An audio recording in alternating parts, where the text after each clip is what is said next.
ህዝቡ ከዚህ በላይ መቀጠል አይችልም።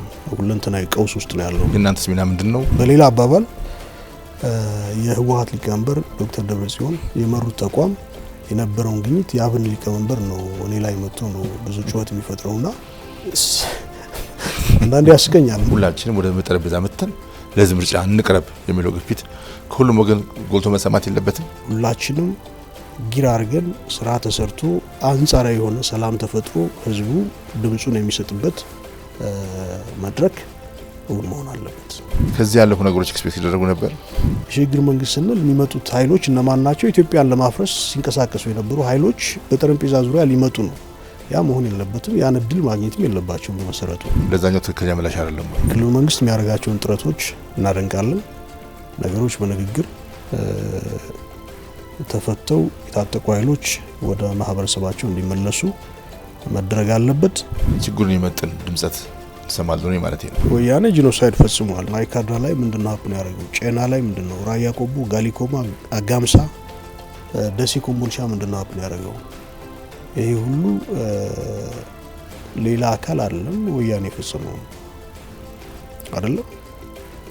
ጂኖሳይድ ገበሬ አረም እንደጨበጠ ማጭድ እንደያዘ በየቦታው እርፍ እንደጨበጠ ያረሰ ተገድሏል ራያ ቆቦ ላይ። ጂኖሳይድ ማለት ይሄ ካልሆነ ምንድነው? ችግሩን ውስብስብ ነው የሚያደርገው ወይስ ግልጽ ነው የሚያደርገው? የታጠቁ ኃይሎችም የህወሓትን የሻዕቢያን ታሪካዊ ሚና ማስታወስ መቻል አለባቸው። በመሰረቱ ፍላጎታቸው ምንድነው? ፍሮም ኤ እስካሁን ድረስ ይህንን ማወቅ መቻል አለባቸው። ከነዚህ ኃይሎች ጋር ሆኖ የምትጸና ኢትዮጵያ የለችም፣ የምትሻል ኢትዮጵያ የለችም። ይሄ የጸና አቋማችን አሁን አንድ ወቅት ሚዲያ ላይ ይህን ጉዳይ እንደማወራበት አውቃለሁ። አንድ ወቅት ብዙ ጩኸት የተፈጠረበት ሁኔታ ነበር።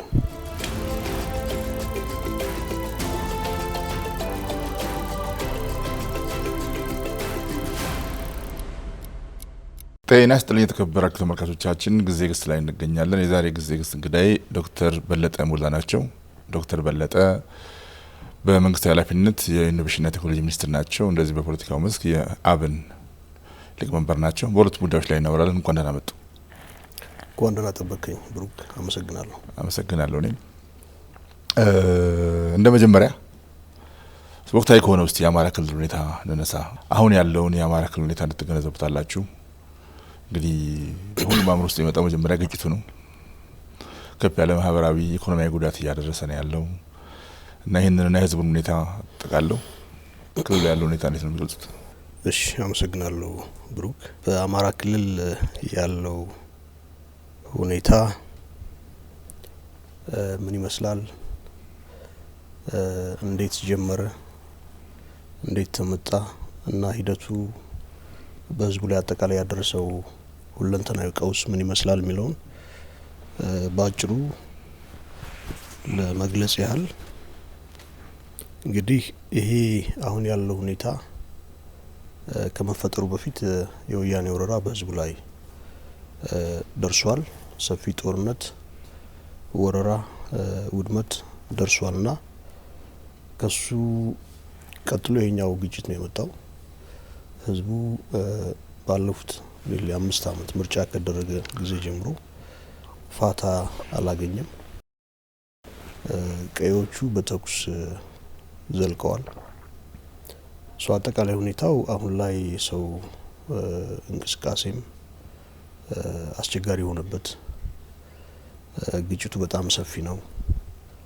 ብዙ ንጹሃንም የህይወትም የአካልም ጉዳት እና ሰለባ ያስተናገደ የመጣበት አጠቃላይ የክልሉ ኢኮኖሚ በግጭት ውስጥ ያለ ኢኮኖሚ እንደመሆኑ መጠን ቫይብራንት ኢኮኖሚ የለም። በጣም ጎስቋላ የሆነ ኢኮኖሚ ነው ያለው።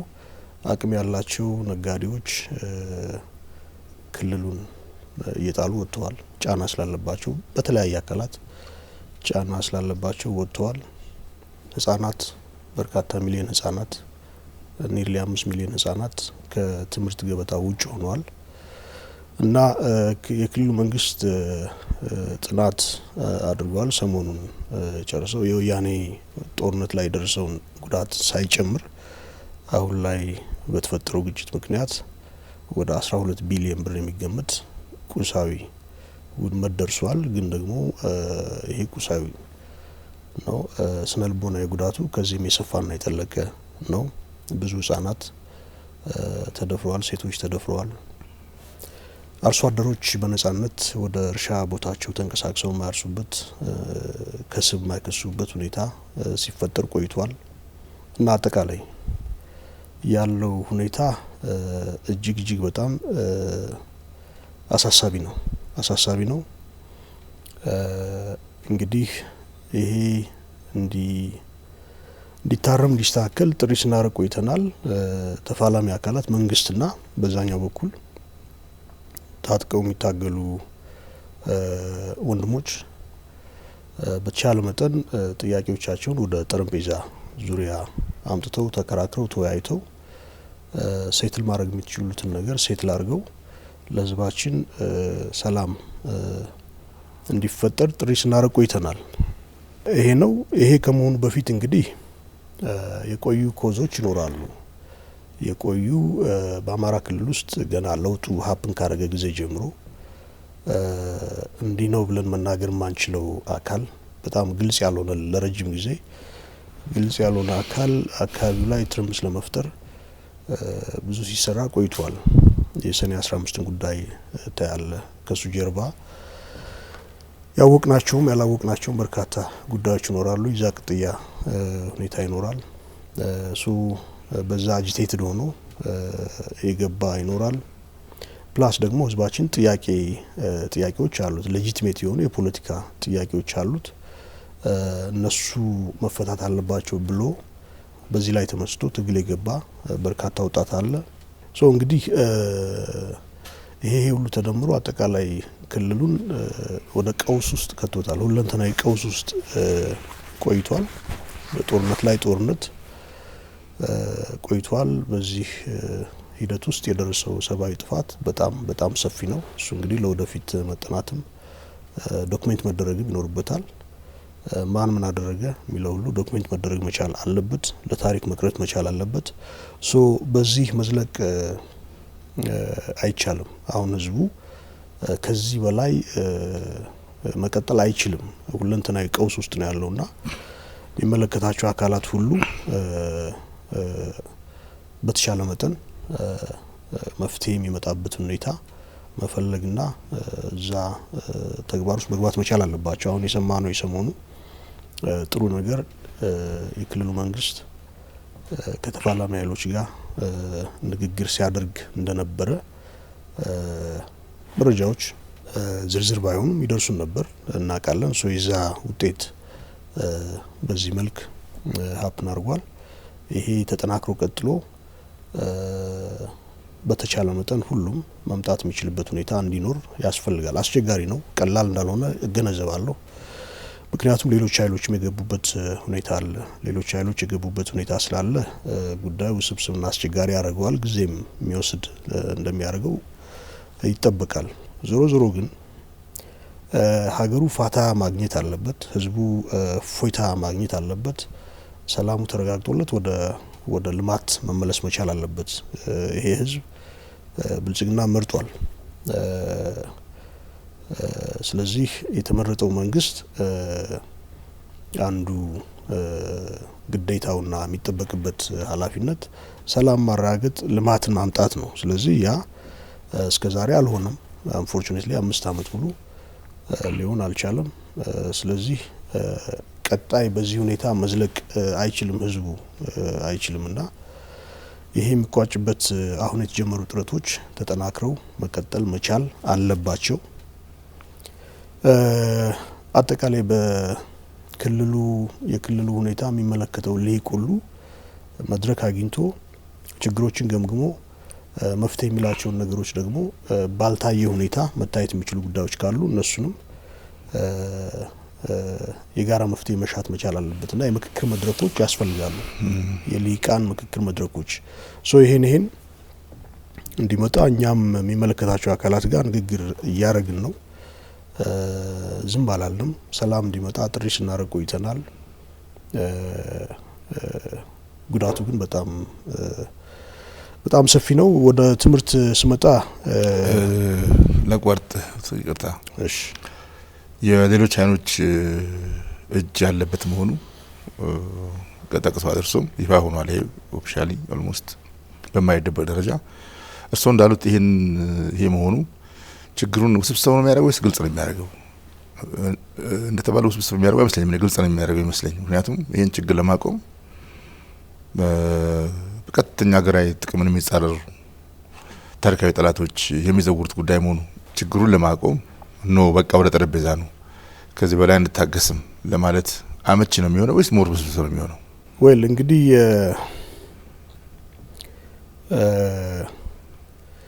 ግልጽም ነው ውስብስብም ነው። ውስብስብ ነው ስል ዞሮ ያኛው አካል ኢትዮጵያ ውስጥ አጠቃላይ የስርዓት ለውጥ እንዲመጣ ይፈልጋል። ጦርነት አውጇል፣ ከፍቷል። መጠነ ሰፊ ጦርነት በኢትዮጵያ እና በህዝቦቿ ላይ አውጆ ቆይቷል። ፍላጎቱ ምን እንደሆነ ግልጽ ነው።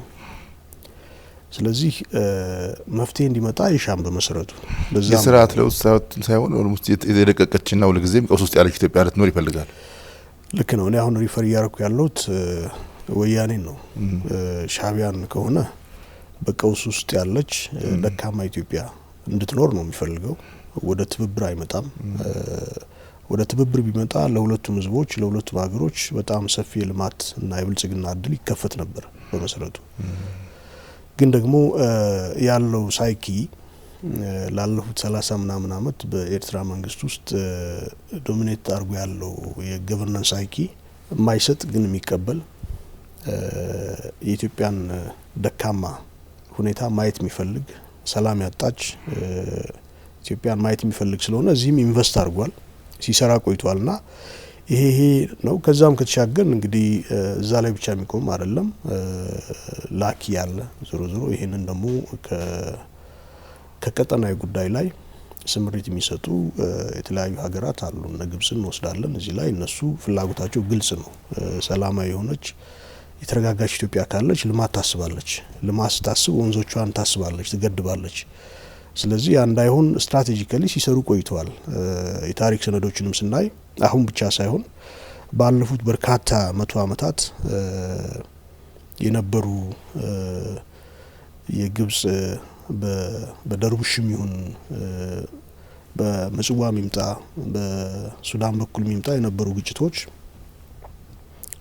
ኢትዮጵያ ወንዞቿ አካባቢ ልማት እንዳታስብ ለማድረግ ቀጥታ እዛ ላይ የተመሰረተ የግጭት መጥመቅ ሁኔታ ነበርና ስትራቴጂካሊ ነው ሙቭ የሚያደርጉት እነሱና እነሱ የሚያግዟቸው ኃይሎች በተለይ ባለፉት 50-60 አመት ኢትዮጵያ ውስጥ በነበሩ የእርስ በርስ ግጭቶች ውስጥ በቀጥታ እሱን እየደገፉ ዛሬ ድረስ ቀጥለዋልና ይሄን ካሰብን መፍትሄ እንዲመጣ የሚሹ ሳይሆኑ አጠቃላይ ኢትዮጵያ ውስጥ ጥልቅ የሆነ ቀውስ እንዲፈጠር ፍላጎት ያላቸው ኃይሎች ስለሆኑ we understand ያ ነው ፍላጎታቸው። ጉዳዩ ውስብስብ ያደርገዋል። እነሱ ደግሞ አሁን አማራ ክልል ውስጥ ያሉ ሁሉም ጋር ባይሆንም ሁሉም ጋር ነው ለማለት አንችልም። ግምገማችን እንደዛ ማያሳይም። የተወሰኑት ጋር እንደዛ አይነት ንክኪዎች አሉ። መረጃዎች ይኖሩናል። መንግስት ደግሞ የተሻለ ዝርዝር መረጃ አለው። ይሄንን ስናስብ ጉዳዩ መፍትሄ እንዳይኖረው የሚሰራ ኃይላት ያለ እንደመሆኑ መጠን ከባቢው አካባቢ ጉዳዩ ውስብስብ እንዲሆን ያደርገዋል። ግልጽም ነው፣ ውስብስብ ነው። ግን ደግሞ ይሄ የኛ ሽንፈት ነው፣ የኛ ሀገራዊ ሽንፈት ነው፣ ደካማነት ነው። የኛ ሽንፈት ነው ስንል ይሄ ሁሉ እንዲሆን እድል መፈጠር አልነበረበት። መንግስት ይሄ ነገር ገና ፈርመንት እያደረገ ያለ ምልክቶቹ ሲታዩ በወደ ሰፊነት አኮሞዴት ማድረግ ያለበትን አኮሞዴት አድርጎ ለሌላው እድል ማሳጣት መቻል ነበረበት። ያ አልሆነም። ይሄ የኛ አጠቃላይ የቶታሊቲ የኛ የኢትዮጵያኖች ደካማነት ነው፣ የመንግስት ደካማነት ነው ብዬ መውሰድ ማስቀመጥ ፈልጋለሁ። ያ ባለመሆኑ ምክንያት ህዝባችን ላይ መጠነ ሰፊ ጉዳት ደርሷል። እያንዳንዱ ችግር ሲፈጠር በጊዜው ሃንድል ማይደረግ ከሆነ እንዴት ማለት ነው? ወደ ሰፊነትን ሃንድል ማድረግ ምን መሰለ፣ ይሄ አማራ ክልል ላይ ያለው ሁኔታ በወያኔ ጦርነት ጊዜ ከዛም በፊትም ችግር ሲፈጥር ቆይቷል። በወያኔ ጦርነት ጊዜ ከሀገር ከህዝብ ከመንግስት ጎን ሆነው የህልውና ጦርነት ነው የደረገው። የሀገርን ህልውና የመንግስትን ሌጂቲሜሲ የህዝብን ህልውና ለማስጠበቅ ተሰልፎ የነበሩ ኃይሎች በርካታ ናቸው። በዛ ውስጥ እኛም ተዋናይ ነበርን። ሶ የኃይል በአንድም ይሁን በሌላ መልኩ በሌላ ኃይል አጂቴት ተደርጎ ከመወሰዱ በፊት መንግስት ይሄንን ጉዳይ ሃንድል አድርጎ አፕሮች አድርጎ ጥያቄ ካለ ጥያቄውን አዳምጦ ምላሽ መስጠት ይቻል ነበር። ሶ በዛ መልኩ ልንፈታ የምንችለው ችግር ሰፊ ነበር። ሶ ያ ባለመሆኑ ምክንያት የተለያዩ ምክንያቶች ሊቀርቡ ይችላሉ። እኛ እንግዲህ ያየነው የሚሰማንን ነው ምንለው። አንዱ የሚቀርበው ምክንያት ከጦርነቱ በኋላ የተደረገው ስምምነት ላይ ቅሬታ የነበራቸው አካላት፣ ቅሬታ ብቻ ሳይሆን ቀጥተኛ ተቃውሞ የነበራቸው አካላት፣ በሚያስገርም መልኩ ደግሞ መልሰው ከህወሓት ጋር የገጠሙት አካላት ለምንድን ነው ከህወሓት ጋር ስምምነት የጨረስነውን ጦርነት መጨረስ አልነበረብን ከሚል መነሻ የፈጠሩት ክርፊያ አድርጎ ነው እዚህ ጋር የደረሰው የሚል ግምገማ እንዳለ ያውቃሉ። አንድ የሚነገር ምክንያት ይሄ ይሆናል። ይሄ ይሆናል። ግን ከብዙ ምክንያቶች ውስጥ አንዱ ምናልባት ሊሆን ይችላል። ተገለናል በሂደቱ ላይ የሚሉ አካላት ይኖራሉ። ፕላስ ጥያቄዎች አሉን፣ መድረክ አላገኘንም የሚሉም ነበሩ። መድረክ እንዲፈጠር እኛ ጥሪ ስናደርግ ነበር። ምክንያቱም ዞሮ ዞሮ የመንግስትን ሌጂቲሜሲ በማስጠበቅ ሂደት ውስጥ የሀገርን ህልውና የህዝብን ህልውና በማስቀጠል ሂደት ውስጥ በአንድም ይሁን በሌላ መልኩ ተሳትፎ ያረገ ኃይል ሪስፔክትፉሊ ኤግዚት እንዲያገኝ ማድረግ ያስፈልግ ነበር። በተለይ የክልሉ መንግስት ይሄ ማድረግ ነበረበት። ግን ይሄ ባለመሆኑ ከጦርነትም በፊት ሌላ ተልዕኮ ይዘው ክልሉን ለማተራመስ እንቀሳቀሱ የነበሩ ኃይሎች ደግሞ አሉ። ቅድም እንዳልኩት ሰኔ 15ን አመጡ እስከ መውለድና ክልሉን አጠቃላይ ሂጃክ አድርጎ ቀጣይ ፌዝ ውስጥ ለመግባት ፍላጎት የነበራቸው ኃይሎች ይሄኛውን በወቅቱ በጎ ከሀገር ከህዝብ ጎን ተሰልፎ ከመንግስት ጎን ተሰልፎ የተፋለመውን ኃይል እንዲያገኙ እንዲወስዱ እድል ፈጥሮላቸው። ዶክተር እኔ ማስታውሰው ባህር ዳር ላይ የተዘጋጀ ክልሉ ባዘጋጀው መድረክና በየወቅቱ ምክትል ጠቅላይ ሚኒስትር በተገኙበት አሁን የተለየ አንግል ይዘው ነጥብ ካነሱት አካላት ጭምር ተገኝተው ተመሰገኑበት፣ የምስክር የተሰጠበት የተሸለሙበት መድረክ አስታውሳለሁ። እኔ ለሪኮግኒሽን ደረጃ ማለት ነው። ቀደም ሲል ሲጠቅሱ አሁን የክልሉ መንግስትም እንደዚህ ማድረግ ነበረበት የሚለው ከዚህ ያለፉ ነገሮች ኤክስፔክት ይደረጉ ነበር። መመሰለ ሪኮግኒሽኑ ጥሩ ነበር፣ በጣም ጥሩ ነገር ነበር። ግን በጦርነት ሂደት ውስጥ አካላቸው የጎደሉ የተሰዉ ህጻናቶቻቸው አሳዳጊ አልባ የሆኑ ፕላስ ደግሞ ከስራ ገበታቸው ሄደው ትግል አድርገው የሚመለሱ የተለያዩ አካላት ነበሩና ቢሆን ስራ ፈጠራ አላለም። አሁን ኳረግ ነው ችግሩ እየሰፋ ሲመጣ እኮ ይሄን መፍትሄ መሻት ውስጥ ገብተናል። ዞሮ ያደራጀ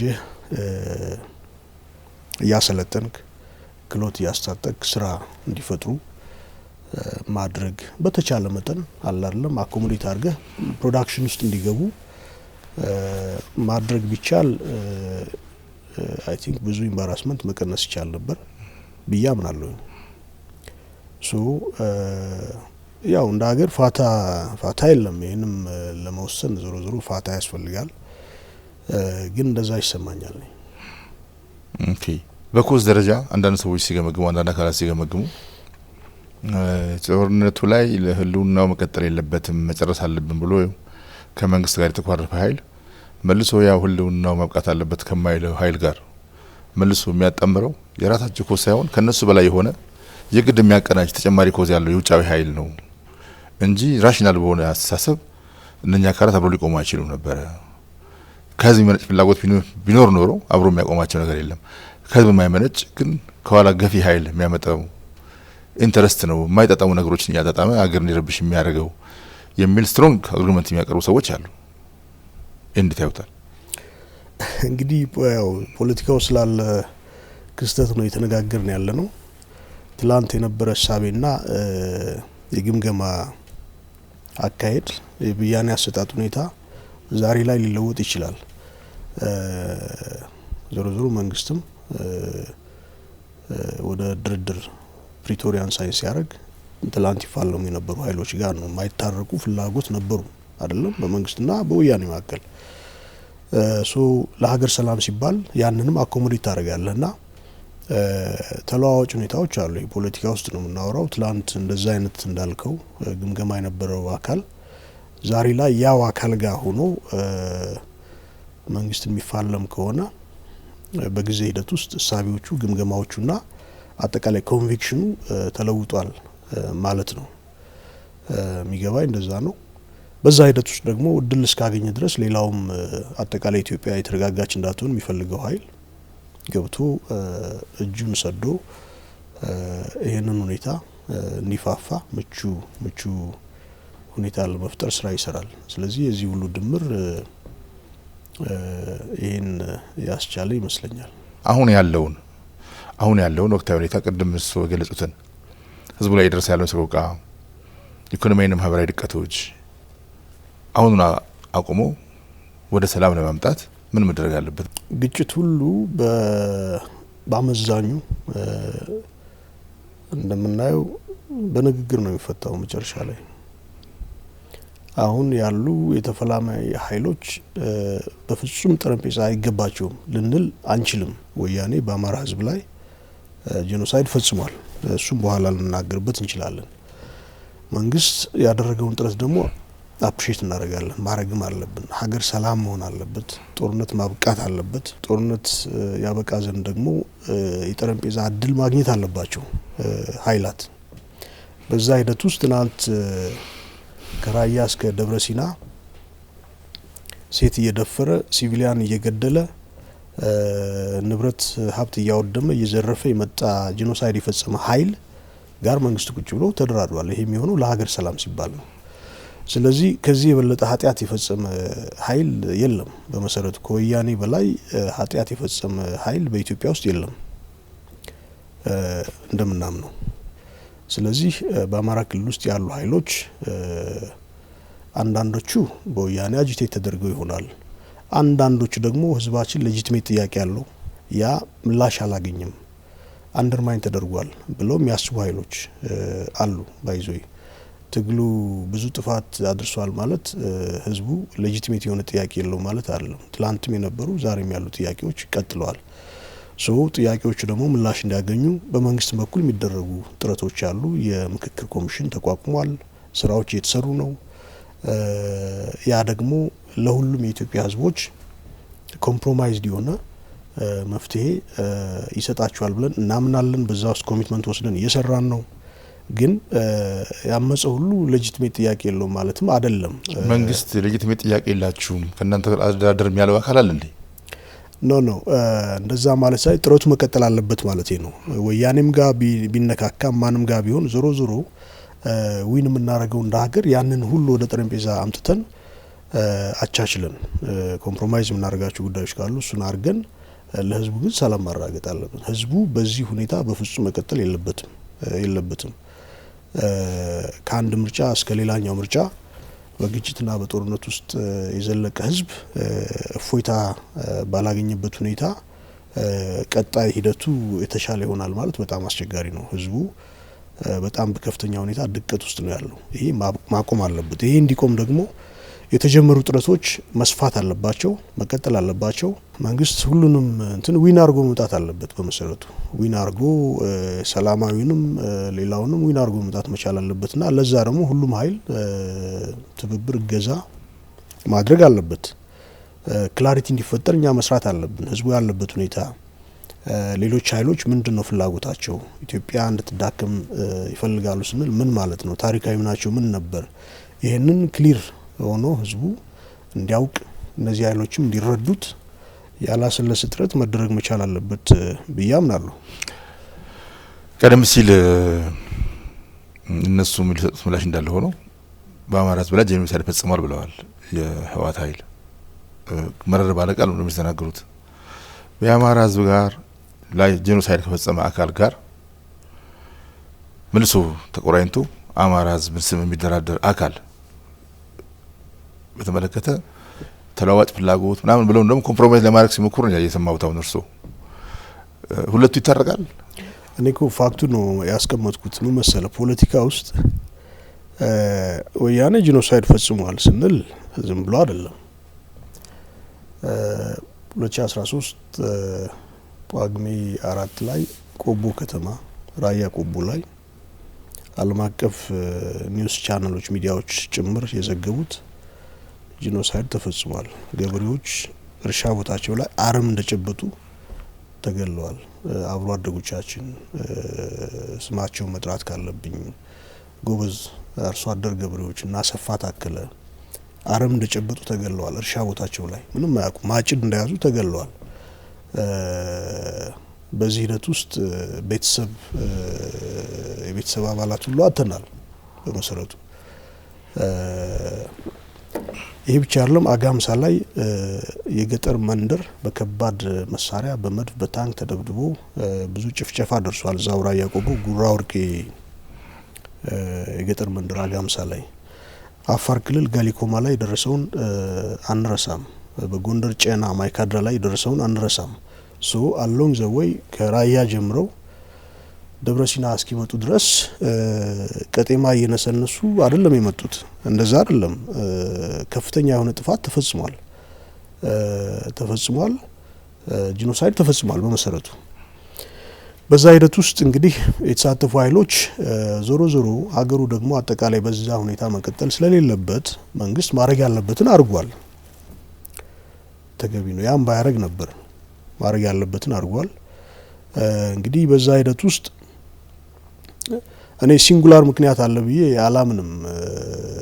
ይሄን ማስረዳት የሚኖርበት ባለቤቱ ነው የሚሆነው። እኔ የሚመስለኝን ነው ላስረዳ የምችለውና የፕሪቶሪያ አግሪመንት ተፈርሟልና ብሎ ወደ ጫካ የገባ በዛ ብቻ እኔ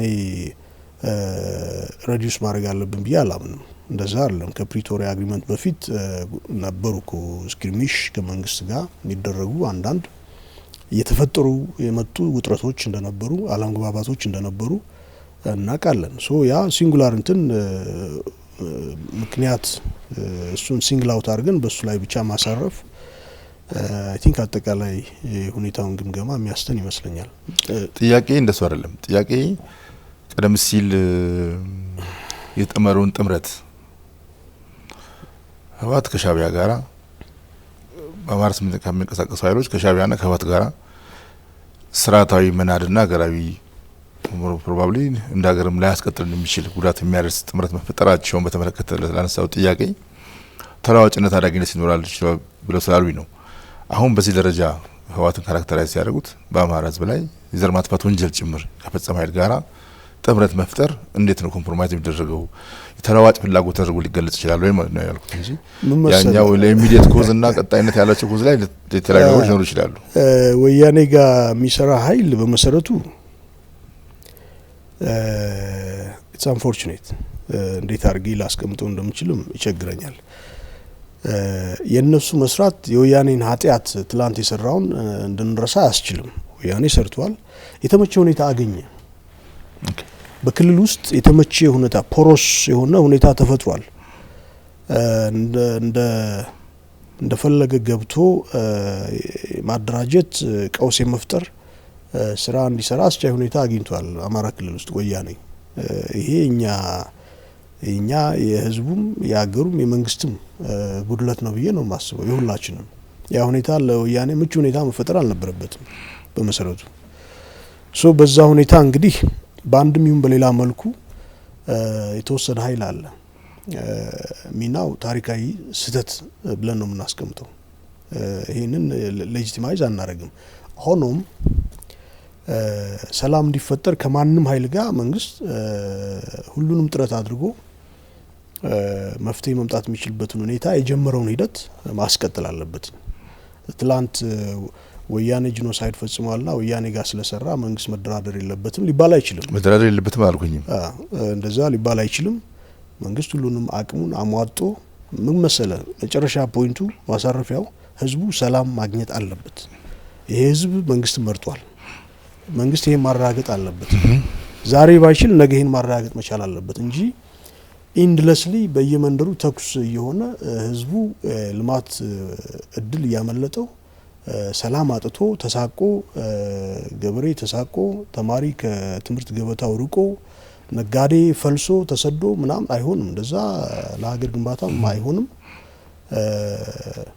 ይሄ መፍትሄ ማግኘት መቻል አለበት። ምንም ጥርጥር የለውም። በዚህ ላይ ሁሉም አካል ይግባባል። በዚህ ላይ ልዩነት አይመስለኝም። ምናልባት ልዩነት ካለ ይሄን ለማምጣት የአማራም አጠቃላይ ኢትዮጵያ ምሁራንም የተደራጁ ፖለቲካ ፓርቲዎችም በአማራ ክልልም በአገር ደረጃ የሚንቀሳቀሱ የፖለቲካ ፓርቲዎችም ይህንን ጉዳይ በተመለከተ ወደ መንግስት የሚናገሩትን ያህል ወደ ሌሎቹ አይናገሩም። የናንተ ፓርቲ ጨምሮ የሚለው ቀሳ ይሰረዘራል። አሁን ምርር ብሎ ወደ መንግስት እንደዚህ ማድረግ አለበት የሚባለውን ያህል ሌላውን ያካል ይሄን ማድረጉ ይሄን ሁኑ አቁሙ ብሎ ቀጥተኛና ጠጠረ ንግግር መናገር ላይ ስለሌለው አላቅም። ስለኛ ግን እኛ ላይ የሚነሳው ይሄ አይደለም። እኛ ሰላም እንዲመጣ ታሪካዊ አሰላለፎቻችን ከሀገርና ከመንግስት ጎን የቆሙ ነበሩ፣ ከህዝብ ጎን ሰላም እንዲመጣ አማራ ክልል ውስጥ የተፈጠረ ያለው አጠቃላይ ሁኔታ በጣም ስለሚያሳስበን ተከታታይ መግለጫዎችን ስንሰጥበት ቆይተናል። ዝርዝሩን እዛው ያለ ስለሆነ ይሄ ነው ማለት አልፈልግም። ግን ሚናችን ሚዛኑን ያልሳተ ተገቢ አቋሞች ወሰንበት ሁኔታ ነው የነበረው። ስለሌለው አላቅም። አሁን የሰላም ጥረቶች የሚፈልገውን ያህልና የሚጠበቀውን ያህል ባይሆንም ፍሬ እያፈሩ ነው። በተለያዩ ግዛት በተለያዩ የአማራም የኦሮሚያም የተለያዩ የሀገሪቱ አካባቢዎች ላይ የሚንቀሳቀሱ ነፍጥ ያነሱ ኃይሎች ወደ ሰላማዊ መድረክ እየመጡ ከመንግስት ጋር ለመስራት እየፈቀዱ መጥተዋል። አሁን ደግሞ ሰሞኑን ከዛ ሰፋ ባለ ደረጃ ያያናቸው ነገሮች አሉ። እነኚህ ነገሮች ቀጣይነት ይኖራቸዋል። አጠቃላይ ክልሉንም ሀገራችንንም ወደ ሰላም ያመጣል የሚል ተስፋ ሰንቋል አብዛኛዎቹ ዘንድ። ይሄ ተጠናክሮ እንዲቀጥል እናንተ እንደ ፖለቲካ ፓርቲ አሁን በተለይ በዚህ ወሳኝ ጊዜ ላይ የነቃ ሚና ሊኖራችሁ ይገባል ብዬ አስባለሁ። በነገራችን ላይ የፓርቲያችሁ ሚና እያሳነስኩ አይደለም። አሁን የተቀመጥኩበት ወንበር ይሄንን አይፈቅድልኝም እንጂ ለዘረዝራቸው ይችላል። እርሶ መናገር ስለሚገባውት ነው እንጂ ለዘረዝራቸው ይችላል። እዚህ ቦታ ላይ ኦፕሪኮርድ ያወራቸው ጉዳዮች ስላሉ እነሱን ዘንግቻቸው አይደለም ይሄን ማወራው። ነገር ግን አሁን በዚህ በተለይ የሰላም ጥረቶች ተፋፍሞ በቀጠሉበት ጊዜና ፍሬ ያፈሩ ባለበት ሁኔታ ላይ የበለጠ እንዲጎመራና ህዝቡ በግልጽ ከምናውቀው ሰው ጋር እንዲወጣ በተጨማሪ እናንተ ሚና ምን መሆን አለበት የሚለውን ማጉልሽ ለማንጻት ልክ ነው። እኛ ከክልሉ መንግስት ጋር ተቀራርበን ለመናገር የጋራ መፍትሄ ለማምጣት የሚመለከተው ሌላ የፌዴራል አካል ጋር ጥረት እናደርጋለን። የታጠቀውም ኃይል ወደ ሰላም እንዲመጣ ወደ ንግግር እንዲመጣ የህዝቡን ብሶት እንዲያየው እና የመፍትሄ አካል እንዲሆን ጥሪ ስናደርግ እንደቆየነው ሁሉ ይሄን አጠናክረን እንቀጥላለን። ስለዚህ መንግስት የጀመረውን የንግግርና የሰላም ሁኔታ እናደንቃለን። በመሰረቱ እንደግፋለን። ሌላውም ኃይል ወያኔም ጋር ከዛም አልፎ ሻዕቢያም ጋር ግንኙነት ያለው ኃይል አንዳንዱ በልክ ሊሆን ይችላል። አንዳንዱ ደግሞ አጠቃላይ የኃይል አሰላለፍ ንባብም እና ግምገማ አስተት ይኖርበታል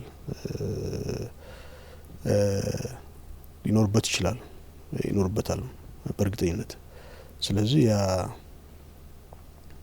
አንዳንዱ ደግሞ ዛሬ ላይ ብቻ ሳይሆን አጠቃላይ ወያኔ ለውጥ ሀፕን አድርጎ ዳይዋን ጀምሮ ኮምፎርታብል ያልነበረ የፖለቲካ ፍላጎት ያለው ኃይል ይኖራል። ዲያስፖራ ውስጥ ያሉ የድሮ የፖለቲካ ተሳትፎ የነበራቸው የተለያዩ አካላት አሉ። የፖለቲካ ፍላጎት ነው ያላቸው። ስለዚህ እጃቸውን ያስገባሉ፣ ያደራጃሉ፣ ያስታጥቃሉ። እነዚህ ጋር በሰላም መምጣት የሚችለውን ኃይል ሁሉ በሰላም ለማምጣት መንግስት የጀመረውን ጥረት አጠናክሮ መቀጠል አለበት። ሌሎቻችን ይህን ማገዝ አለብን። ከማገዝ ውጭ ሌላ ታሪካዊ ሚና ይኖረናል ብዬ አላምንም። ይህንን ማገዝ አለብን።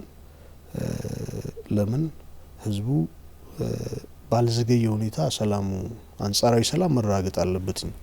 ምክንያቱም ያሳስበን እሱ ነው። ህዝቡ ቅድም እንዳልኩት በጣም ሰፊ የሆነ ጉስቁልና ውስጥ ነው ያለው። ስለ ሀገር ብልጽግና ስናስብ እንዲህ አይነት ጉዳይ ኤግዘምት አድርገን አይሆንም። ስለዚህ ሊያሳስበን ሊያስጨንቀን ይገባል እና በተቻለ መጠን አፋጣኝ የሆነ መፍትሄ የሚመጣበትን መንገድ መዘየድ አለብን። መመካከር፣ መናገር ያስፈልጋል። ይሄ ነው እንግዲህ ምርጫ እየመጣ ነው። በሀገር አቀፍ ደረጃ ምርጫ ይፋ ተደርጓል። በግንቦት በሰኔ ምናልባት ቢዘገይ እንኳን ጥቂት ጊዜ ሊዘገይ ይችላል እንጂ ምርጫ እንደሚካሄድ እውን ሆኗል። ሁሉም ነገር በምርጫ እንዲዳይ ከምክክር ኮሚሽኑ እንቅስቃሴ ጎን ለጎን ምርጫም የራሱ ብቻ ያለው የራሱ ትርጉም አለው። ህዝቡ ምርጫ ፍላጎቱን ይገልጻልና ምርጫ መካሄዱ ለብዙ ችግሮች መፍትሄ ሊያመጣ ይችላል እና ከዚህ አንጻር ያላችሁ ግምገማ ምንድን ነው? ምርጫ ግብ አይደለም፣ ሚንስ ነው። ምርጫ የዲሞክራሲ ስርዓት አሰፍናለሁ የሚል መንግስታት አንዱ ያን የማስቻ መንገዳቸው ምርጫ ነው።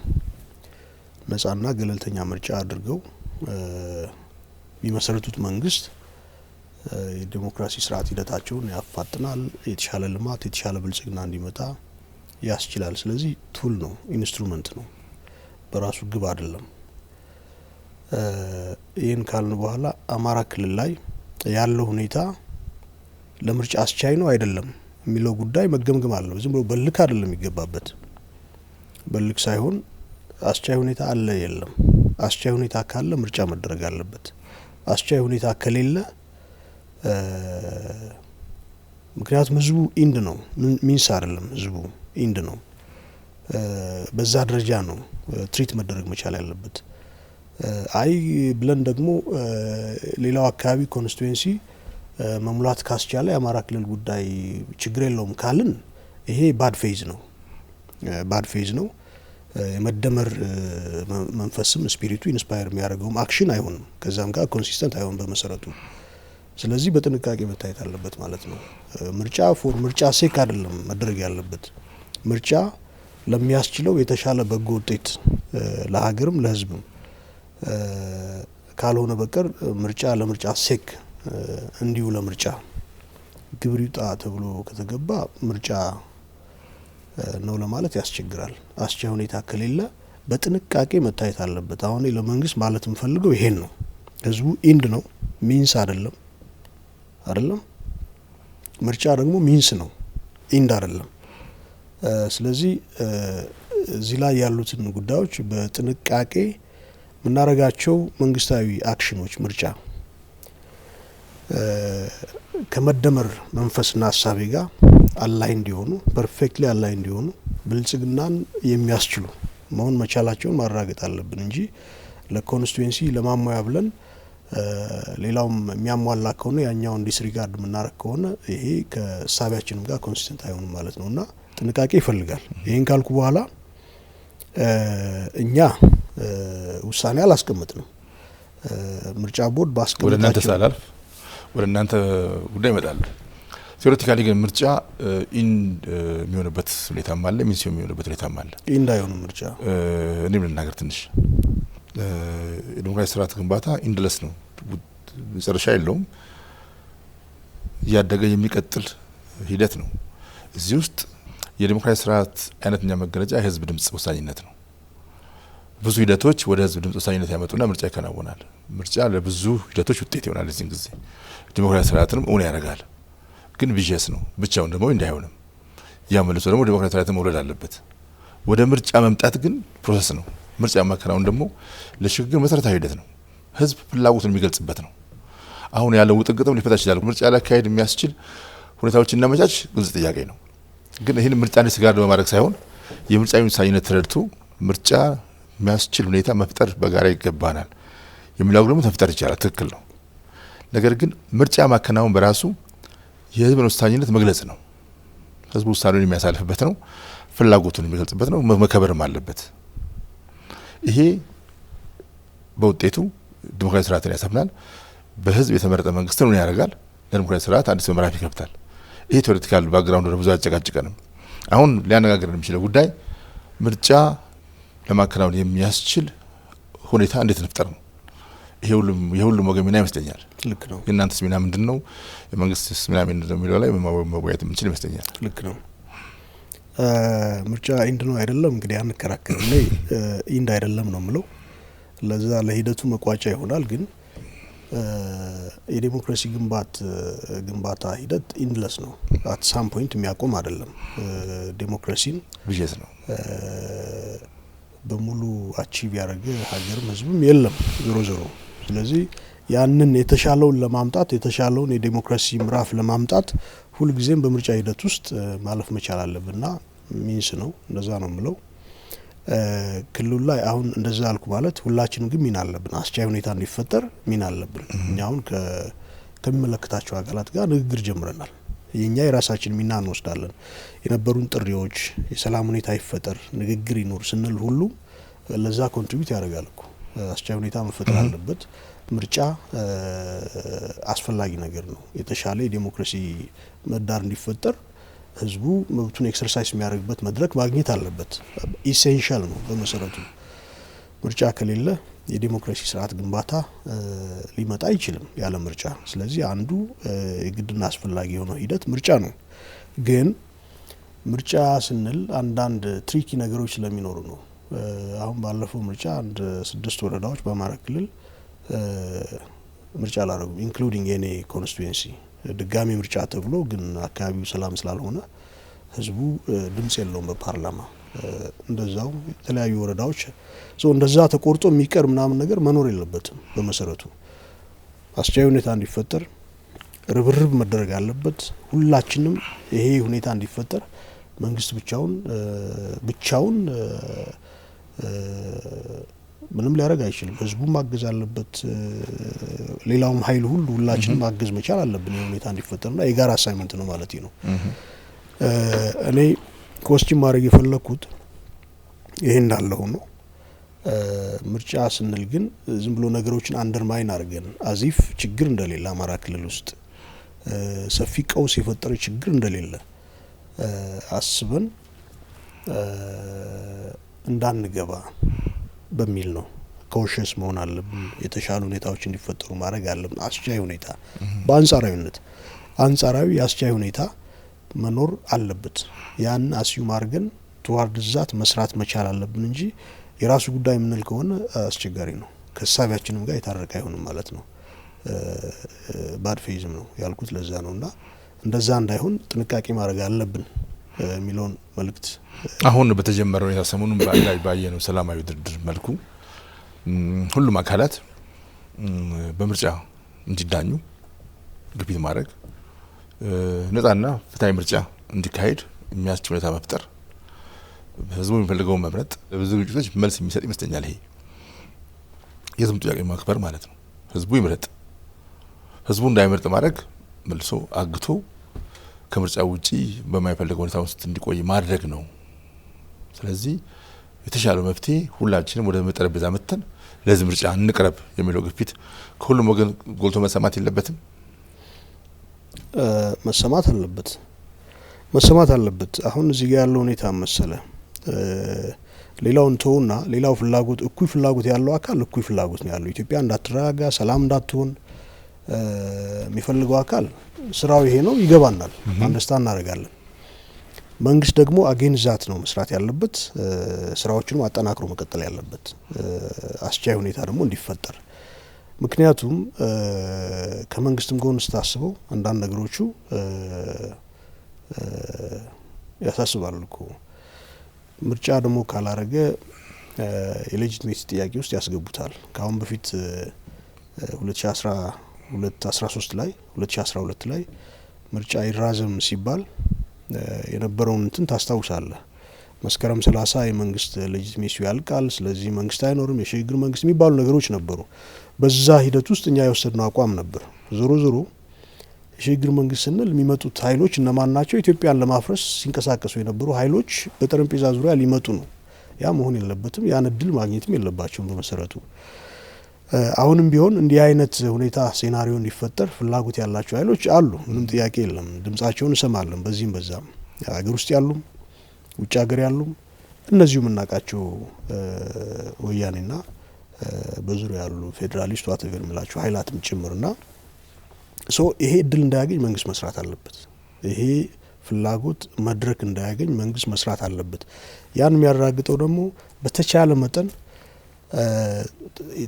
ከፍ ያሉ ጥረቶችን አድርጎ ከመስመር የወጡ ኃይላት እንዲገቡ፣ ሰላማዊ ሁኔታ እንዲፈጠር፣ አስቻይ ለምርጫ አስቻይ ሁኔታ እንዲፈጠር አድርጎ መግባቱ ቀዳሚ አሳይመንት ሆኖ እዚህ ላይ ስራ መሰራት አለበት እንጂ ኮንስቲትዌንሲ ቆጥረን ፓርላማ ይሄን ያህል ከገባ መንግስት ለመመስረት ያስችላል በሚለው እሳቤ ብቻ የምንሄድ ከሆነ ለሀገር ግንባታውም አይጠቅምም፣ ከእሳቤያችንም ጋር ኮንሲስተንት አይሆንም፣ በጎ እሳቤም አይሆንም።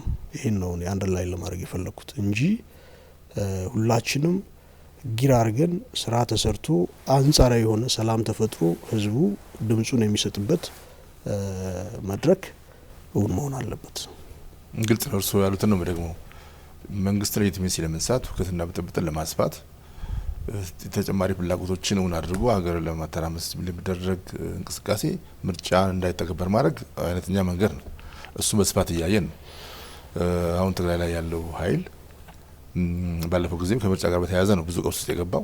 አሁንም መልሶ እዛ ክልል ላይ ምርጫ እንዳይካሄድ፣ አሁን ግን ባደገ ሁኔታ ደግሞ አማራ ክልል ምርጫ እንዳይካሄድ ግርግር፣ ሁከት፣ ቀውስ ለመፍጠር የሚደረገውን ጥረት በግልጽ እናውቀዋለን። ይሄ ባለበት ሁኔታ ሰላማዊ ኃይል ብሔራዊ ጥቅምን ለማስከበር የሚተባበረው ኃይል ምርጫ ላይ ስቲክ አድርጎ በተቻለ መጠን ኢትዮጵያ ውስጥ ምርጫ ማካሄድ አለብን ብሎ መተባበሩ ለዛኛው ትክክለኛ ምላሽ አይደለም ወይ?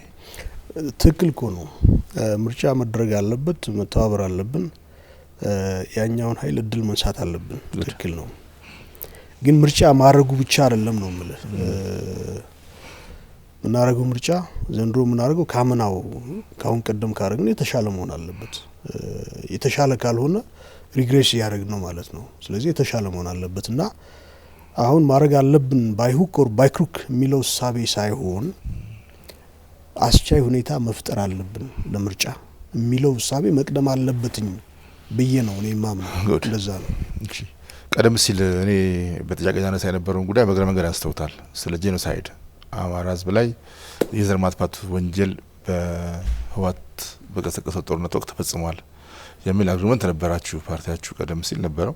አሁን ደግሞ ታደርሱ ይሄ የጸና አቋማችሁን አሁንም ምን ጥያቄ ያለው ፋክት እኮ ነው። ይሄ እንግዲህ ወያኔ በህዝባችን ላይ በሀገራችን ላይ የፈጸመው ወረራና ያደረሰው ጥፋት ውድመት አሁን ሊቪንግ ሜሞሪ እኮ ነው። ምንም የጥንት ዘመን እንትን አይደለም። ህጻናት ተደፍረዋል፣ ሴቶች ተደፍረዋል፣ አዛውንቶች እናቶች ተደፍረዋል፣ ወጣቶች ተረሽነዋል፣ ተገድለዋል። ብዙ ጥፋት፣ ዘረፋ፣ ወንጀል ብዙ ተፈጽሟል። ቅድም የጠቀስኩልህ ቦታዎች የዚህ ማሳያ ናቸው። ማይካድራ ላይ ምንድነው ሀፕን ያደረገው? ጨና ላይ ምንድነው? ራያ ቆቦ፣ ጋሊኮማ፣ አጋምሳ፣ ደሴ፣ ኮምቦልቻ ምንድነው ሀፕን ያደረገው? ይሄ ሁሉ ሌላ አካል አይደለም ወያኔ የፈጸመው አይደለም። ጂኖሳይድ ገበሬ አረም እንደጨበጠ ማጭድ እንደያዘ በየቦታው እርፍ እንደጨበጠ ያረሰ ተገድሏል። ራያ ቆቦ ላይ ምናቃቸው ሰዎች ነው ማለት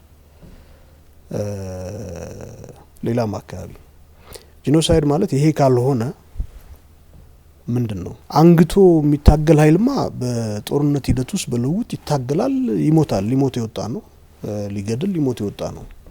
ጂኖሳይድ እሱ አይደለም። እርፍ ጨብጦ የሞተ ገበሬ ማሳው ላይ ከዚህ ውጭ የጂኖሳይድ ዴፊኒሽን እኔ ልፈልግ አይገባም። ይሄ ሀፕን አድርጓል። ህጻናት፣ እናቶች፣ አዛውንቶች ተደፍረዋል። ምናቃቸው ኬዞች ስላሉ ማለት ነው። ይሄ ነው ይሄ ሀፕን አድርጓል። ግን ምንድነው መንግስት የፒአር ዲዛስተር አለበት በመሰረቱ የቀጠለ ማለት ነው። እውነቱን ይቀማል። ህወሓት ጠንካራ ሎቢስቶች ይኖሩታል፣ የሚዲያ አክሰሱ አለው፣ ዓለም አቀፍ እንትኑና የሰራውን ተበዳዩ ያለ የትግራይ ህዝብ በጦርነት ውስጥ ጥፋት እንደሌላው ህዝብ ገፈት ቀምሷል። ምንም ጥያቄ የለውም። እኔ አሁን ህዝብ ላይ አይደለም፣ ህዝቡ መከራውን ያየ ነጻ ያልወጣ ህዝብ ነው ያለው።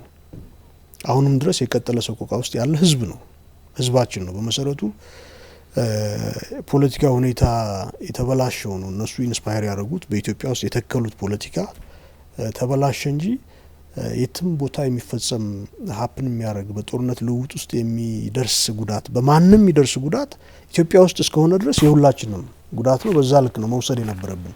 ኢትስ አንፎርቹኔት በአንዱ ላይ የሚሆነው ያኛው አካል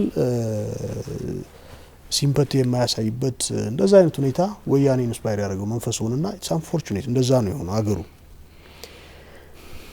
ዞሮ ወያኔ የፈጠረውን ጥፋት የፈጸመውን ጥፋት ምንም አይነት የሚዲያ የበላይነት ቢወስዱ መንግስት ምንም አይነት ደካማነት በሚዲያ ላይ ቢያሳይ ካውንተር ባለማድረግ ዝም በማለት አጀንዳ ባለመፍጠር ትግራይ ታጣቂ ኃይሎች የፈጸሙት ጂኖሳይድ ግን ፋክት ነው። ወረራ ፈጽሟል። እስከ ደብረሲና ድረስ ተጉዘዋል እኮ መጥቷል። በዛ ሂደት ውስጥ ብዙ ጥፋት ተፈጽሟል። ስለዚህ እሱ ያ ምን መሰለ ጁዲት በትለር የምትባል አንዲት ፍላስፋ አስቸጋሪ ሁኔታ የሚፈጠረው እንደ መሰለ አንዱ ህዝብ ለቅሶ የማይደመጥ በአንድ ሀገር በአንድ የፖለቲካ ኮሚኒቲ ውስጥ በአንድ ሀገር ውስጥ ሌላኛው ደግሞ ለቅሶ የሚደመጥ ለቅሶ ብቻ ሳይሆን አጠቃላይ ዲስኮምፎርቱ ምንም መድረክ የሚያገኝ የሚደመጥ ከሆነ ሌላው ግን ኮንሲስተንትሊ ለቅሶን የሚቀማ የማይደመጥ ከሆነ ደሪዝ ስተት አለ ማለት ነው። እና ያ ሁኔታ አለ። ይሄ ደግሞ ከመንግስት የፒአር ደካማነትም ጭምር የሚመነጭ ነው። ካውንተር ማድረግ ያለብን ነገር ካውንተር ባለማድረግ፣ መስመር ማስያዝ ያለብን ነገር መስመር ባለማስያዝ፣ ድምጽ ልንሆንለት የሚገባውን ህዝብ ድምጽ ሳንሆነው ስንቀር ያኛው የገነገነ ይመጣና ብቸኛ እንትን ሆኖ ይመጣል። ዞሮ አማራ ክልልም ሆነ አፋርም ትግራይም ሆነ ኤልስዌር ከዚህ መውጣት የሚያስችለን የፖለቲካ ስራ እንድንሰራ ይህን ሂደን ደግሞ መንግስት እንዲመራ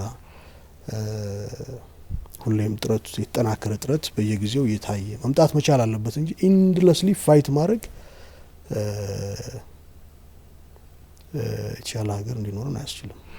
ጆኖሳይድ ሆነ አልሆነ ግን የደረሰው በደል የደረሰው ሰቆቃ ህዝቡ የሚወር ውስጥ ሆኖ ለቂም አይደለም ለመብት እንዲሰራ በማድረግ ረገድ በእናንተ በኩል ያለው ጥረት ምን ያህል ነው የሚለው ጥያቄ ማንሳት ፈልጋለሁ። አይ መቼም ስራ አልሰራንም አንልም። በወቅቱ መቼም የመንግስት ሲሆን ነው የሚደመጠው ሰፊ ተደራሽነት ያለው መንግስት የመራው ስራ ዘላቂ የሆነ እንትን ውስጥ ይቆያል። በእኛ በኩል አቅማችን ሊሚትን ነው። ሚዲያም ላይ ወጥተን በስቴትመንትም ለህዝባችን ድምጽ ስንሆን ቆይተናል። ይሄ ሚኒመሙ ነው ልናደርገው የምንችል ሚኒመሙ ነውና ዶክሜንት አድርገን የደረሱ ጥፋቶችም በጊዜያቸው ስንዘግብ ለህዝባችን እንዲታወቁ ለማድረግ ጥረት ስናደርግ ቆይተናል። ይሄ ብቻ ሳይሆን በተለያየ አግባብ ዓለም አቀፍ ማህበረሰቡ ኤምባሲዎችም ዲፕሎማቶችም ያገኙናል፣ ካለፈ አልፎ ያገኙናል።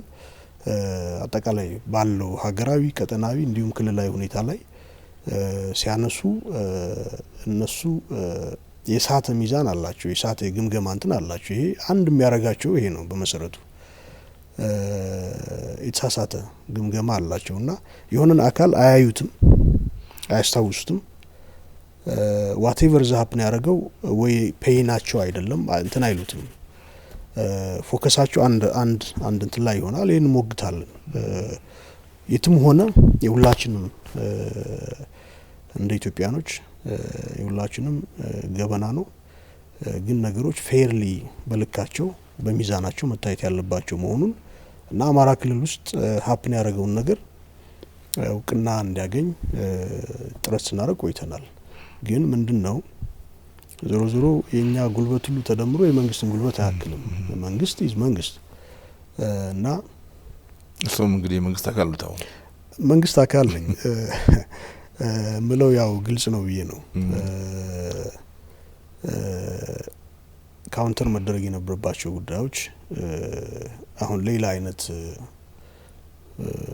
ግምገማ ሲወሰድባቸው አንድ ብቻ አተያይ ሲኖራቸው እና ይሄኛው ህዝብ የደረሰበት ጥፋት አዚፍ ጥፋት እንዳልደረሰበት ሆኖ ሲወሰድ ኢቨን ሞር ፔንፉል እና ይሄ ነው ሰሞኑን ያን እንትናችንን የሚኮረኩር ነገር ስለሰማን ነው።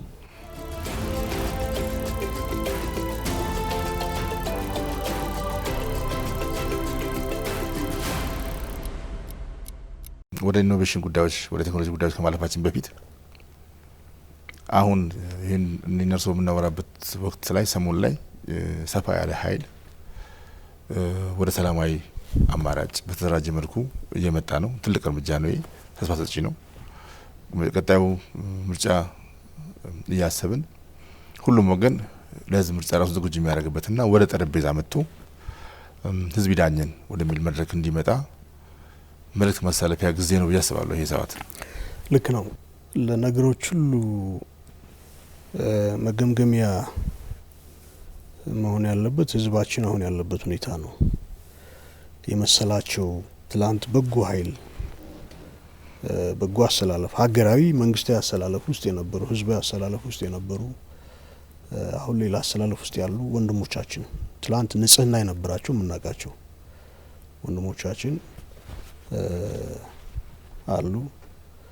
አጀንዳ ይዘው ትላንትም ጀምሮ ሌላ የፖለቲካ አጀንዳ ይዘው ኢትዮጵያ ውስጥ ወያኔ ለመመለስም ሊሆን ይችላል ዋትኤቨር ማራክልን አትራምሰን መውሰድ አለብን ይሉ የነበሩ ኃይሎችም ሆይበር ዞሮ ዞሮ ዛሬ ላይ ማየት ያለባቸው በህዝቡ የደረሰው ሰቆቃ ነው። በጣም ጥልቅና ሰፊ ነው። በጣም ጥልቅና ሰፊ ነውና ተሻጋሪም ነው። የሚያሳስበኝ አሁን ላይ የሆነው ብቻ ሳይሆን ደም መቃባቱ፣ ህጻናት ከትምህርት ገበታቸው ላይ ርቀው መቆየታቸው ይሄ በጣም በጣም ያሳስበኛል። ነገ ላይ ምን ሁኔታ ነው የሚፈጠረው? ይሄ ነው ሰላም እንድንሻ የተሻለ ሁኔታ እንዲፈጠር እንድንሻ የሚያደርገን ይሄ ነው። ህዝቡ ላይ የደረሰው ነገር በጣም ጥልቅ ነው። ስለዚህ የክልሉ መንግስት የሚያደርጋቸውን ጥረቶች እናደንቃለን። ነገሮች በንግግር ተፈተው የታጠቁ ኃይሎች ወደ ማህበረሰባቸው እንዲመለሱ መደረግ አለበት። የታጠቁ ኃይሎችም የህወሓትን የሻዕቢያን ታሪካዊ ሚና ማስታወስ መቻል አለባቸው። በመሰረቱ ፍላጎታቸው ምንድነው? ፍሮም ኤ እስካሁን ድረስ ይህንን ማወቅ መቻል አለባቸው። እነዚህ ኃይሎች ጋር ተሆኖ የምትጸና ኢትዮጵያ የለችም፣ የምትሻል ኢትዮጵያ የለችም። እልክ ውስጥ የገቡ ወንድሞችም በንግግር የተሻለ ሁኔታ ለህዝባችን እንዲፈጠር ሰላማዊ ትግል እያደረግን እንቀጥላለን። መድረግ አለበት። ህዝባችን ግን ሌጂቲሜት የሆኑ ጥያቄዎች አሉት። ሌጂቲሜት የሆኑ መደመጥ ያለባቸው መድረክ ማግኘት ያለባቸው ጥያቄዎች አሉት። አሁን አቴንሽን ሁሉ እዛ ላይ ስለሆነ ትኩረት ሁሉ እዛ ላይ ስለሆነ የህዝባችን ጥያቄዎች የተረሱ እስኪመስል ድረስ ሁኔታዎች ተፈጥረዋል። አሁን ያለ ማለት ነገ ይኖራል ማለት አይደለም። የህዝቡ ጥያቄዎች ሌጂቲሜት የሆኑ ጥያቄዎች መመለስ አለባቸው። ህዝብ ጥያቄው ካልተመለሰ ሁሌም በእንደዚህ አይነት ሁኔታ መቀጠሉ እድል እንዲፈጠርለት ያደርጋልና ይሄ መሆን የለበትም። ጥያቄ ህዝባችን አለ ስንል ደግሞ ሌላውም ህዝብ ጥያቄ አለው። ስለዚህ ትክክለኛው መድረክ የምክክር ኮሚሽን ነው። ያንን ወደ እውነታ እንዲለወጥ ሁሉም አካል ድጋፍ ማድረግ አለበት። ኮምፕሮማይዝድ የሆነ ትሩዝ መደረስ አለበት። ሀገራዊ እውነታ ማለት ይሄ ነው። ኮምፕሮማይዝድ የሆነ ሁኔታ መፈጠር መቻል አለበት። ያ እንዲሆን ከወዲሁ መንግስት የጀመረውን ጥረት የክልሉ መንግስት የጀመረውን ጥረት አጠናክሮ ቀጥሎ ለምርጫው አስቻይ ሁኔታ በአንጻራዊነት ተፈጥሮ ምርጫ ተደርጎ የተሻለ ነገር መፈጠር አለበት እና ብልጽግና መምጣት አለበት። ኢትዮጵያ ውስጥ ልማት መምጣት አለበት። ሰላም መስፈን አለበት። ህጻናት ትምህርት ቤት ደርሰው ተምረው መምጣትና የተሻለ ነገር እንዲፈጠር መሻታቸውን ያልተቀሙ ህጻናት መኖር አለባቸው። ገበሬ በሰላም ወጥቶ መግባት አለበት። ነጋዴ መነገድ አለበት። አማራ ክልል ላይ አሁን የግብር ፎይታ እንኳን አላገኘም ነጋዴው። በጣም ብዙ ድርብርብ የሆነ ጂኦፓርዲ ነው ህዝቡ ላይ የደረሰው። የግብር ፎይታ ማይኖረውምና ብዙ ምስቅልቅል ውስጥ ገብቷል። ሶ ይሄ እንዲፈጠር አንጻራዊ የሆነ የምርጫ ሂደት መኖር አለበት። ያንን ማስቻል አለበት መንግስትም ህዝቡም ሁላችንም። ስለዚህ ለዚህ ሁላችንም ተባባሪ እንድንሆን ለማለት ነው። አንዳንድ ሰዎች በርከት ያሉ የአማራ ሊቃን የፖለቲካ ፓርቲ አመራሮችም አባላትም መሬት ላይ ያለውን ሁኔታ በሚገባ ገልጸው ተግሳጽም ምክርም ለማስተላለፍ ብዙ የማይደፍሩት ዘመዶቻቸው ወይ ደግሞ ወላጆቻቸው ላይ ካውንተር ይፈጸማል፣ ለዚህ ነው በሚገባው ተሆን የማይናገሩት ሲሉ ሰማለሁ። ምን አሉነት ነው ይሄ? አይ ሰው ለህዝብ ይጠቅማል ችግሩን አንደርማይን አላረግም አንፎርቹኔት ዞሮ ግን ምናምንበት ሀሳብ እስከሆነ ድረስ በተቻለ መጠን ለሁሉም አካል አሁን እኮ አንዱን አካል እየወቀስን አለ ምንወቅሰው ኃይል በተለየ ሌላው ነው። ከዛ በመለስ ያለው በንግግር ይፈታል። ቅድም እኮ አልኩኝ የተለየ ኃጢአት የለበሰ የተለየ ጭቃ የተቀባ ኃይል አይደለም ያለው። ከወያኔ በላይ ኃጢአት ያለው በህዝባችን ላይ ጥፋት የፈጸመ ኃይል የለም። ከዛ በመለስ ያለው ኢትስ ፖሲብል በሰላም በንግግር መፍትሄ ማምጣት ይችላል። ስለዚህ በሩ እስከ መጨረሻ ሊዘጋበት አይገባምና እስከዛ ድረስ ሰላም እንዲመጣ መሰራት መቻል አለበት። ሶ ያልካቸው ልሂቃንም በዚህ ልክ ድምጽ መሆን አለባቸው፣ ለህዝባቸው ጥረት ማድረግ አለባቸው። ቻሌንጆቹን አንደርማይን አላረግም፣ ግን እሱ ብቻ ከሆነ ስንፍናም እንዳይሆን መደረግ ያለበትም ማድረግ አለብን። ለሁሉም አካል ጥሪ ማድረግ እኮ ነው። ሰላም ይምጣ ንግግር ይኑር ማለት እኮ ያኛውን እንትን መውቀስ ወይ ማንቋሸሽ እኮ አይደለም። የነበራቸውን ታሪካዊ ሚና በህልውና ትግል ውስጥ የነበራቸው ሚና ሪስፔክት እናደርጋለን። በመሰረቱ ሪኮግናይዝ እናደርጋለን። መስዋዕትነት ተከፍሏል። ብዙ ወንድሞቻችን ጓዶቻችን አተናል በዛ ሂደት ውስጥ። ሶ ያንን ሁሌም ቢሆን ክብር የምንሰጠው ነው።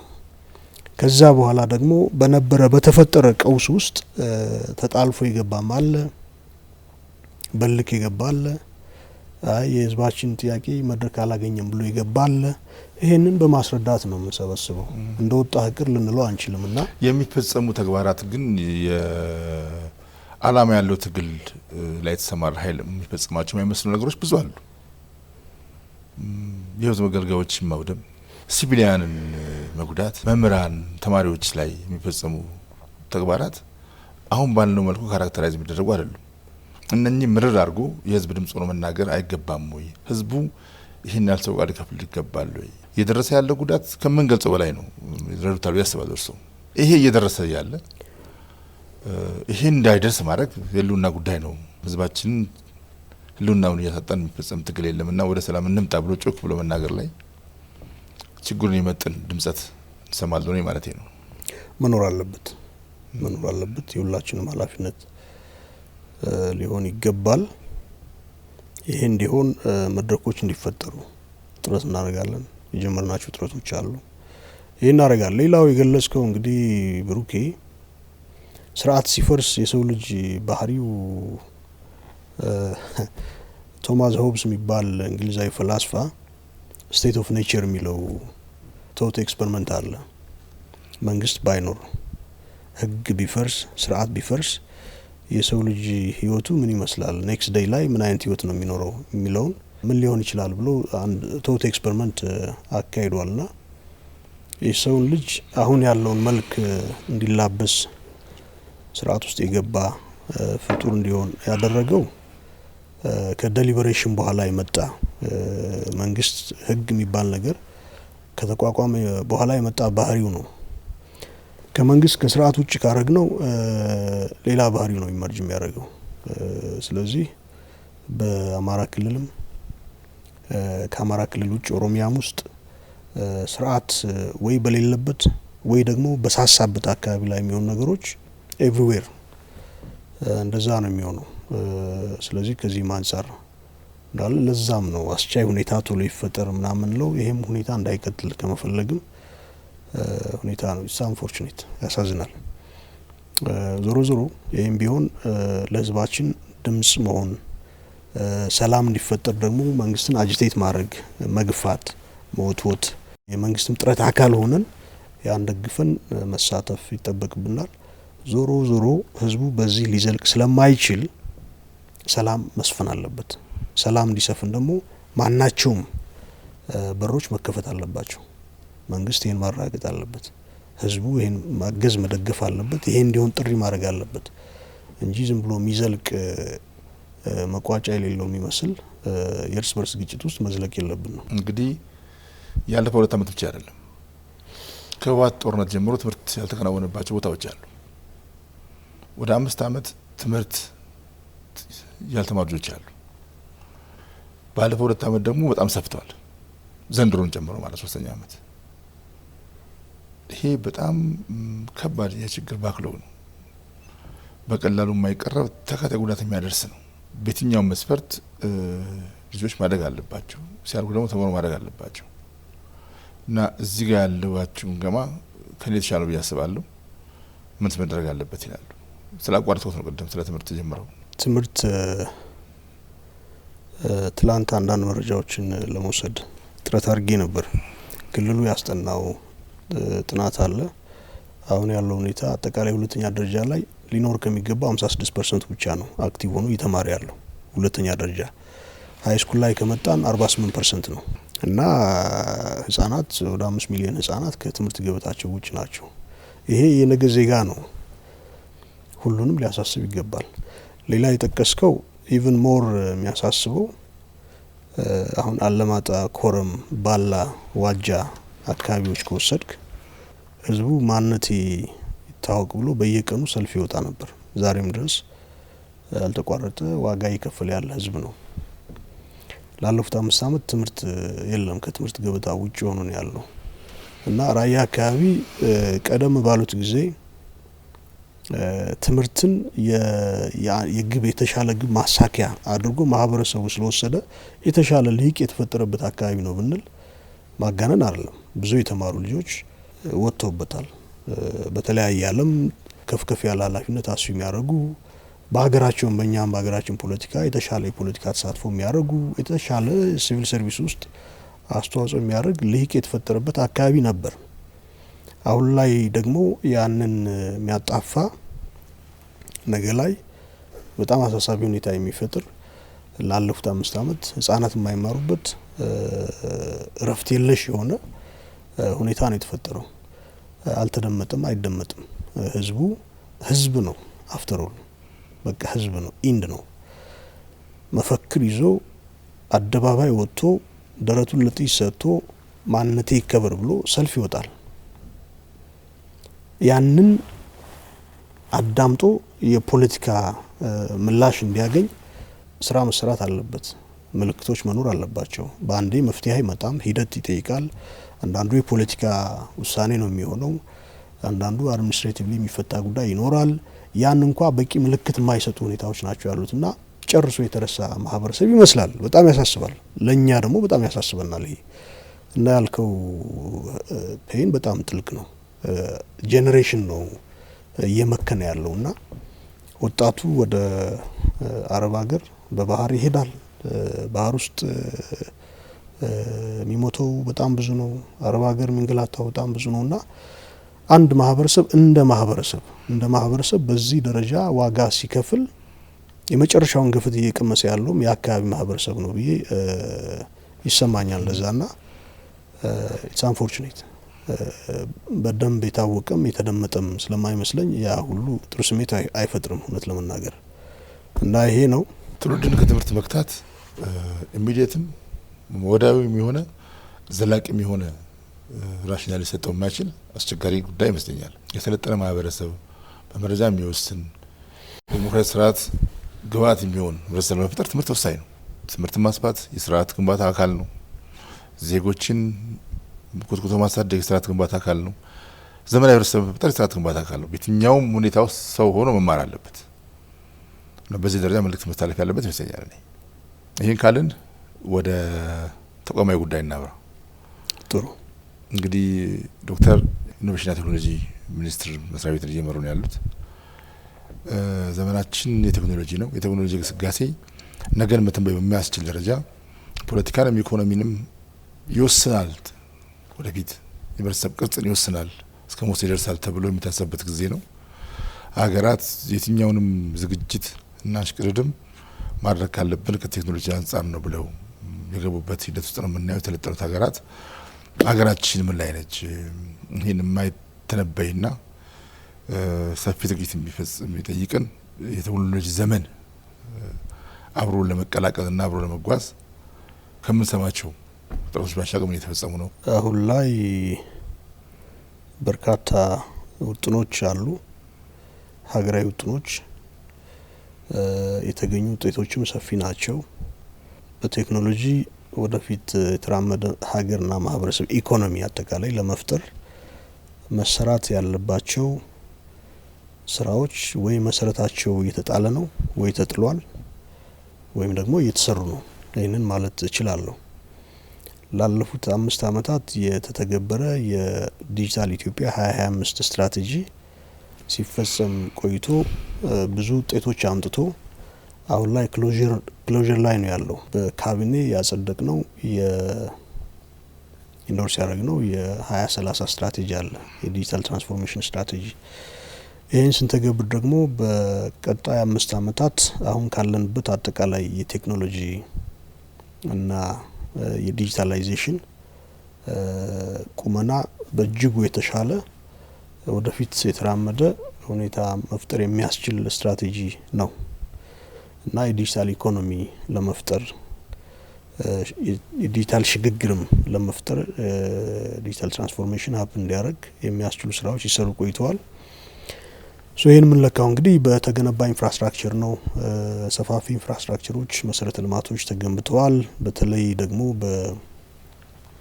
በቴሌኮም ኢንዱስትሪው ኢንተርኔት ተደራሽነት፣ የሞባይል ተጠቃሚ ማህበረሰብ ቁጥር፣ የዲጂታል ፔመንት ስርዓቱ በጣም የሰፋበት እና ዲጂታል ኢኮኖሚን ለመፍጠር የሚያስችሉና ሽግግር ነገ ላይ ሀብ እንዲያደርግ የሚያስችሉ መሰረቶች የተጣሉበት ነው። የክህሎት ልማት ደግሞ እንዲፈጠር የኮደርስ ኢኒሼቲቭ 5 ሚሊዮን ኢትዮጵያኖች ኮደርስ ኢኒሼቲቭ ላውንች ተደርጎ ከ2.5 በላይ ዜጎች በዚህ ሂደት ውስጥ ተሳትፎ እያደረጉ ነው። ከዛ ውስጥ 1.5 ሚሊዮን አካባቢ ኦልሬዲ ሰርቲፋይድ ሆነዋል። ዓለም አቀፍ ሰርቲፊኬሽን አግኝተዋል። የዲጂታል ክህሎት ታጥቀዋል። ዲጂታል ኢኮኖሚ ይገነባል ሲባል ኢንፍራስትራክቸሩ ያስፈልጋል። ተቋምና ህግ ማዕቀፍ መኖር አለበት። እነሱ ተፈጥረዋል። ክህሎት መልማት አለበት። ክህሎቱ የለማ ዜጋ መፈጠር አለበት። እሱ ላይ ስራ እየተሰራ ነው። ተቋሞች አሉ። አርቲፊሻል ኢንቴሊጀንስ ኢንስቲትዩት ተፈጥሯል። ስለዚህ ቀጣይ አጠቃላይ ዲጂታሊ ኢንስፓየርድ የሆነ ኢኮኖሚ እንዲፈጠር የሚያስችሉ መሰረቶች ተጥለዋል፣ እየተጣሉ ነው ብዬ ይሰማኛል። ጥሩ ነገር ነው። ትሬንዱ አሁንም ያለው ይሄ ነው ማለት አሁን ዓለም አቀፍ ትሬንዱን ስናየው ቀደም ባለው ጊዜ አንድ ሀገር አጠቃላይ ኢኮኖሚ መሰረቱን በአንድ ጉዳይ ላይ ብቻ ሊያሳርፍ ይችላል። ነዳጅ የሚሸጥ ከሆነ ነዳጅ በመሸጥ ብቻ ኢኮኖሚውን ሊመሰረት ይችላል። ሀገራዊ ኢኮኖሚው ግን ደግሞ ዘላቂ አይደለም ይሄ። ስለዚህ ኢቭን ነዳጅ ሸጡ የነበሩ ሀገራት ሙሉ ኢኮኖሚያቸው በነዳጅ ተመስሎ የነበሩ ሀገራት አሁን እሱን ዳይቨርሲፋይ ያደረጉ ነው፣ ያልቃል። ስለዚህ በቴክኖሎጂ የታገዘ ቴክኖሎጂ ላይ መሰረት ያደረገ ኢኮኖሚ እንዲፈጠር ሰፊ የሆነ ኢንቨስትመንት ሀገራዊ ኢንቨስትመንት ውስጥ ገብተዋል። የበለጠ ውጤታማ ስራ እንዲሰራ፣ የተሳለጠ ስራ እንዲሰራ፣ የተሻለ ማህበረሰብ እንዲፈጠር፣ የዲጂታል ትራንስፎርሜሽን እንዲፈጠር ለማስቻል ቴክኖሎጂ ሁነኛ መሳሪያ ነው። ስለዚህ እሱን በደንብ አርጎ ይዞ እንደ ሀገር ፕሮግራም ቀርጾ መስራት ያስፈልጋል። አይ ቲንክ አሁን ጥሩ ዳይሬክሽን ላይ አለን ብዬ መናገር እችላለሁ። በዚህ ረገድ ተቋማችንም ከሌሎች ተቋሞች መንግስታዊ ተቋሞች ጋር ከፕራይቬት ሴክተሩም ጋር በመሆን ሰፊ ስራ እየተሰራ ይገኛል። ጅማሮችና የተሰረዱ ስራዎችን የተለያዩ አካላትም በአዎንታዊ መልኩ ሲያነሱ እንሰማለን። ከዚህ ሀገር ውስጥ ብቻ ሳይሆን የተለያዩ አፍሪካ ወንድሞቻችን በተለያዩ መድረክ ስናገኛቸው እንደውም እንደ ምሳሌ የሚጠቅሱበት ሁኔታም አለ። የ5 ሚሊዮን ኮዲንግ ኢኒሺቲቭስ አሁን ቢያንስ ቋንቋን የሚናገር ወጣት መፍጠር ላይ ቴክኖሎጂ ቋንቋን የሚናገር ወጣት መፍጠር ላይ ኤአይ እንደ ተቋም መመስረት ላይ ኢትዮ ቴሌኮም ላይ ያሉት ኢኒሺቲቮች እና የተለያዩ ተቋማትንም ባንኪንግ ሲስተሙን ጨምሮ ዲጂታላይዝ ለማድረግ የሚደረጉ ጥረቶች በጣም አዎንታዊ ናቸው። ግን አሁን ወቅቱና ዓለም አቀፍ ሁኔታው ከሚጠብቀው አኳያ ሞር መስራት እንደሚያስፈልግ ደግሞ የሚያስገነዘቡ ጉዳዮች አሉ። ቀጣዩ ዘመን የትምህርት ስርዓትን፣ ግብርናን፣ ማኒፋክቸሪንግን ሁሉ ራዲካሊ ለውጥ የሚችል የቴክኖሎጂ አብዮት ነው እየመጣ ያለውና ከዚህ አንጻር ዝግጁነት ምን ላይ ነው ለማለት ፈልጌ ነው የተነሳሁት። ከሱ ተቋም አኳያ ስመጣ እናንተ ተቋምስ ምን ላይ ነው? እንግዲህ ይህንን ስል አዎንታዊ ብቻ ሳይሆን አንዳንድ ጊዜ አሉታዊ ነገሮች ሲነሱ ስለምሰማ ነው። ከወዲት አኳያም ተዳግሞ የሚነሱ ጉዳዮች አሉና ምንጫቸው ምንድነው? ምን ላይ ናቸው የሚለውንም እሱ ካገኘው አይቀር መጠየቅ የታጓም ነው ብዬ አስባለሁ። ፕሊዝ እሱ ላይም ትንሽ ማብራሪያ ይሰጥ ብዬ ነው። ምን ለምሳሌ እንትን በለኝ የኦዲት ግኝቶች ተብለው ፓርላማ የሚነሱ ጉዳዮች አሉ። እሺ አንድ አይደለም 2-3 አመት ላይ በታጋሚ ተነስተዋልና አጥርታችኋል። እንግዲህ ተቋማዊ መሰረቱ ሲጸናና ግልጽነትና ጥያቄነት ሲሰፍንበት ነው ስራ የሚሰራው። ከዛ አኳያስ ብዙ ማብራሪያ ያለብኝ አይመስለኝም። ታንክ ዩ ብሩኪ ስላነሳው አንድ ወቅት ሚዲያ ላይ ይህን ጉዳይ እንደማወራበት አውቃለሁ። አንድ ወቅት ብዙ ጩኸት የተፈጠረበት ሁኔታ ነበር። ግኝት ባለፈው አመት መድረካችን ላይ የፓርላማ መድረክ ላይ የተቋማችን የኦዲት ሁኔታ በተመለከተ ጥሩ ዜና አይደለም፣ ጥሩ አይደለም። አጠቃላይ የተሰራጨ ሁኔታ ጥሩ አልነበረም። ያንን ግልጽ ማድረግበት እድል ይሁን ዛሬ ለህዝቡ። ተቋማችን ስለዚህ ማሳት ትክክል ነው ማለት ነው። በጣም ተገቢ ጥያቄ ነው። ማመስገን እፈልጋለሁ። ተቋማችን የኦዲት ፖስቸሩ ጥሩ አይደለም። ጥሩ ሳይሆን ነው የዘለቀው ለብዙ አመት ጥሩ አይደለም። ምን ላይ ነው ያለው? ስንገባ ምን ላይ ነበር? ምንድናቸው የሚነሱት ኢሹዎች? አሁን ላይ ያለንበት ሁኔታ ምንድነው የሚለውን በደንብ ለአድማጭም ግልጽ ማድረግ ያስፈልጋል። ጮቤ ለረገጠውም ኃይል ማስረዳት ያስፈልጋል። ምንድነው ይሄ ተቋም ጥሩ አይደለም የኦዲት ፖስቸሩ። አሁን የኢኖቬሽንና ቴክኖሎጂ ሚኒስቴር የሚባለው ትላንት ሁለት ሚኒስትሮች ሁለት የነበሩ ሚኒስቴር መስሪያ ቤቶች ተዋህደው የፈጠሩት ነው። ትላንት ሳይንስና ቴክኖሎጂ ይባል ነበር። ክቡር ጠቅላይ ሚኒስትሩ ሚኒስትር ሆነው የመሩት። ከዛ በኋላ እነ ዶክተር ጌታው መኩሪያ እነ ዶክተር አብርሃም በላይ ከዛ በፊትም እነ ወይዘሮ ደሚቱ የመሩት ሚኒስትሪ ኦፍ ሳይንስና ቴክኖሎጂ የሚባለው ነው። ከዛ ውጭ ደግሞ የኢንፎርሜሽን ቴክኖሎጂ ሚኒስቴር የሚባል እና አቶ ደብረጽዮን እና ዶክተር ደብረጽዮን የመሩት ተቋም ነበር። ያው ታቋለ ኤምሲአይቲ የሚባለው ማለት ነው። ለውጡን ተከትሎ 2010 ዓመተ ምህረት እንዲዋሃዱ ይደረጋል። 2010 ክረምት አካባቢ ሲዋሃዱ ሴትል ማድረግ የነበረባቸውን ጉዳዮች በቅጡ ሴትል አላደረጉም። እንዲሁ በተጣድፎ የተዋሃዱ ይመስለኛል። ያ ነው የሚነገረኝ። ስለዚህ ብዙዎቹ ኦዲት ግኝት ተብሎ የሚመጡት አሁን 500 ሚሊዮን ተብሎ የተነሳ አለ። ከኤምሲአይቲ የሚመጣ ነው። ተሰብሳቢና ተከፋይ ሆኖ በየአመቱ ኦዲተር በገባ ቁጥር ግኝት ብሎ የሚሄደው ይሄን ነው። በየአመቱ እኔ እንኳን ከመጣው ጊዜ ጀምሮ ማለት ነው። ተሰብሳቢ ተከፋይ ሂሳቦች አሉ ከኤምሲአይቲ የሚመነጩ ማለት ነው። እኔ ወደ ተቋሙ እንደሄድኩ በመጀመሪያው አመት ላይ የኦዲት ግኝት ሆኖ ሁለተኛው አመት ላይ ሲደገም ይሄን ጉዳይ ምንድነው ለመረዳት ሞከርኩኝ። አይመለከተኝም አትል ተቋም ተረክባል። ተቋም ስትረከብ ባክሎጉን ጭምር ነው የምትወስደውና አንዱ አውትስታንዲንግ ባለፈው የተሰራጨው እንትን ይሄ ነው። ሁለት ጉዳዮችን ማንሳት ፈልጋለሁ።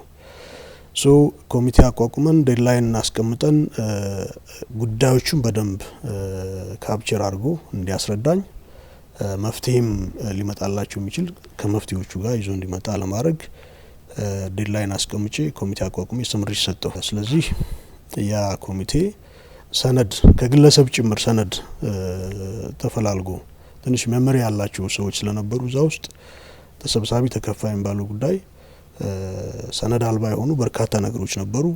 የተቋረጡ ፕሮጀክቶች ነበሩ። የተወሰነ ክፍያ ተፈጽሞላቸው የተወሰነ የሚቀሩ ምናምን እንዲህ አይነት ነገሮች ነበሩ በአግባቡ ያልተዘጉ ማለት ነው። ስለዚህ እነሱ ማለት ነውና ወደ 237 ሚሊዮን የሚሆን ሰነድ ሪትራይቭ ማድረግ ቻለን። ስለዚህ ለፓርላማው ለገንዘብ ሚኒስተር ማሳወቅ መቻል ነበረብንና እሱን ሲግኒፊካንትሊ ሪዲዩስ አደረግን። የቀረውን አሁን ለራይት ኦፍ እንዲሰረዝ ለሚኒስተር ለገንዘብ ሚኒስተር ደብዳቤ ጽፈናል። ስለዚህ አሁን 500 ሚሊዮን የተባለ የሚነሳው ግልጽ ለማድረግ ኤምሲአይቲ ላይ ተሻግሮ ወደኛ የመጣ ሂሳብ ነው። በሌላ አባባል የህወሓት ሊቀመንበር ዶክተር ደብረጽዮን የመሩት ተቋም የነበረውን ግኝት የአብን ሊቀመንበር ነው እኔ ላይ መጥቶ ነው ብዙ ጩኸት የሚፈጥረውና አንዳንዴ ያስቀኛል ምልህ ይሄ አሁን የኦዲት አድራጊውም ባለፈውም የተላለፈው መልእክት ተገቢም አልነበረም እውነት ለመናገር።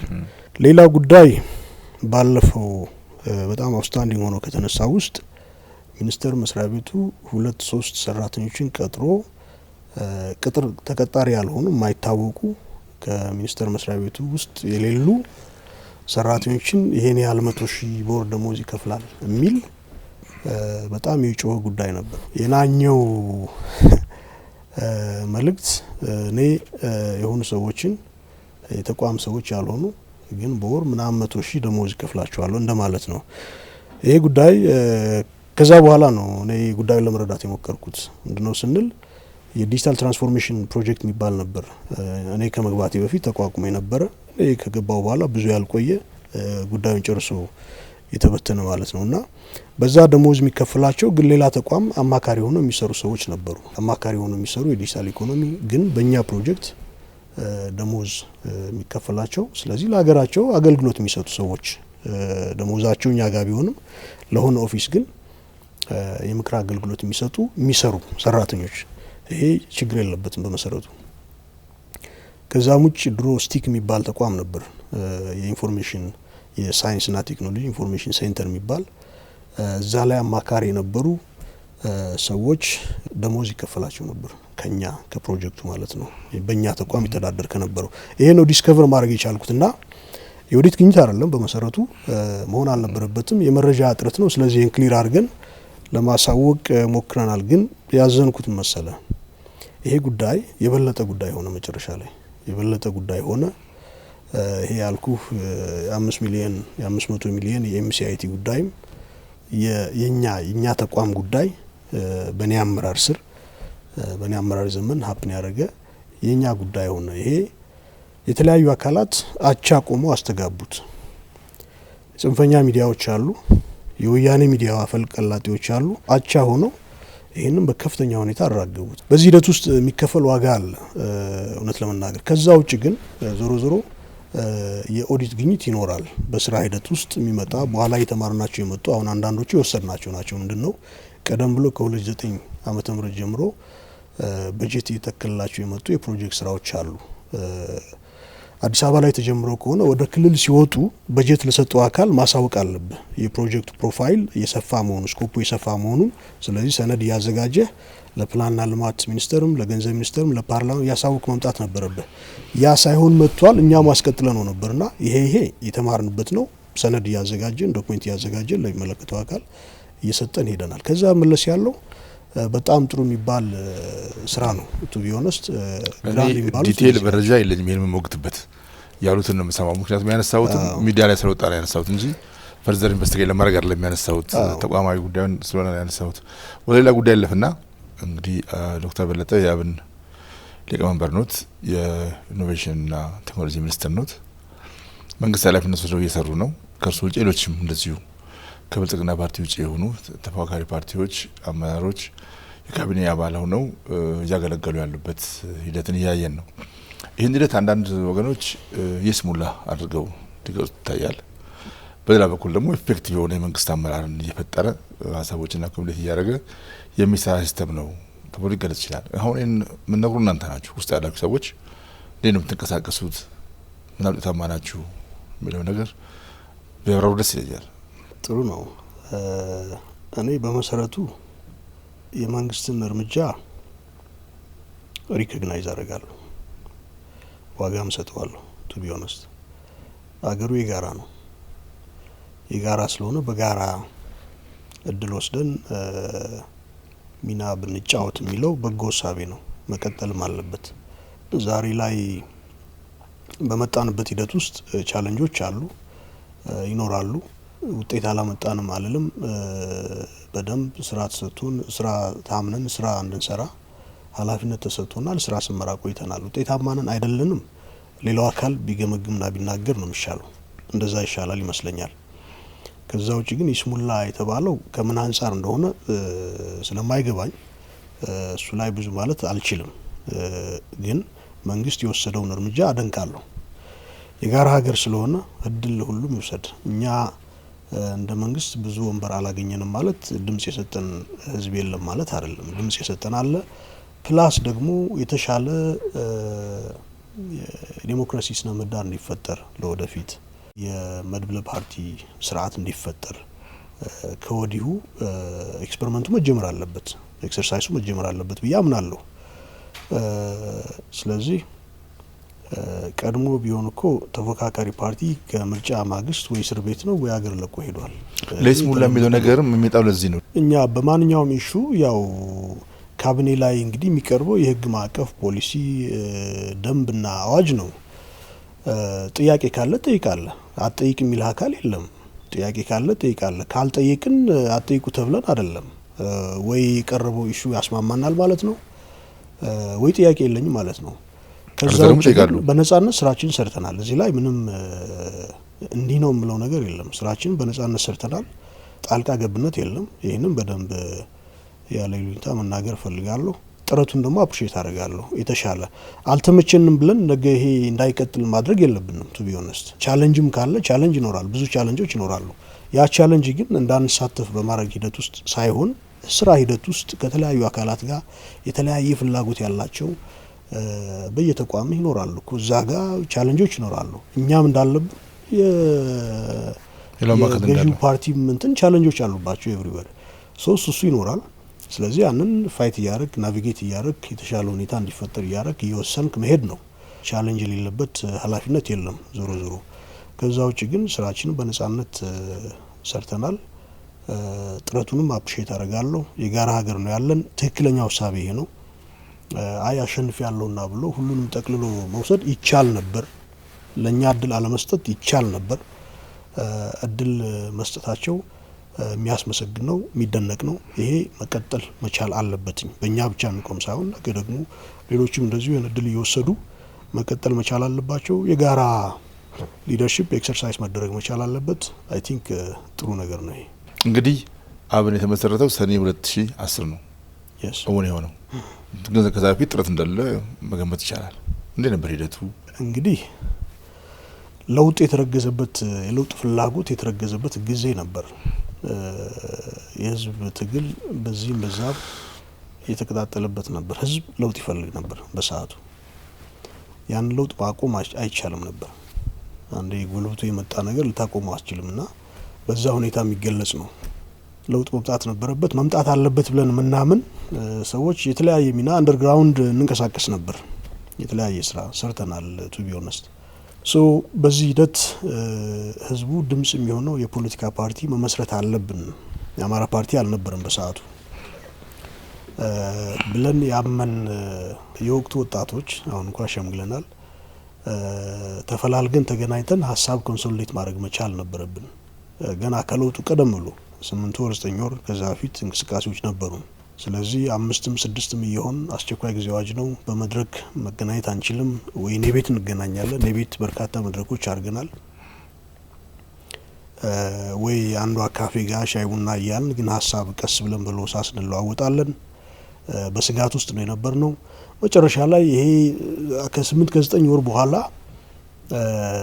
በዛ መቀጠል የለብንም፣ በይፋ ወደ ፓርቲ ምስረታ ውስጥ መግባት አለብን ብለን ወሰን። ግን ደግሞ ይሄንን ሰፋ ባለ ፑል ውይይት ማድረግ የሚያስችለን ሁኔታ አልነበረም፣ ስፔስ አልነበረም። ስፔስ ነው ያጣነው በሰዓቱ፣ ስፔስ አልነበረም። ይሄ እንግዲህ መሰረታዊ ጉዳይ ነው። ሰው ሀሳብ የሚመክርበት መድረክ ካጣ ስፔስ አጣ ነው፣ ሌላ ነገር የለውም። ስለዚህ የት እንሂድ ስንል ባህር ዳር መሄድ አለብን። ባህር ዳር ጣና ላይ ቦት ተከራይተን ሄደን ቦት ላይ ስብሰባ ማድረግ አለብን ብለን አመን። እዛ ላይ መንግስትን አንረብሽም። መንግስትን የረበሽ ነው በአዳራሽ ከሆነ በቃ በዚህ መንገድ ሰላም እንስጥ ለመንግስትም አንረብሽ ብለን ጣና ላይ ቦት ተከራይተን ሄድን። ከዚህ ወደ 8-9 ምንሆን ሄድን።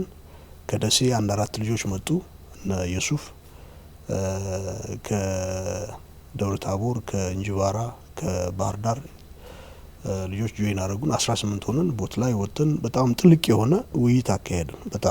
በጣም ቃለ ጉባኤ ይዘን ቀጣይ ምን መሰረተው ፓርቲ አጀንዳዎቹ ምንድናቸው? ካሁን በፊት በጠባብ ውይይት እናደርግ የነበረው አሁን በደንብ ሰፋ ያለ ውይይት አረግንበት።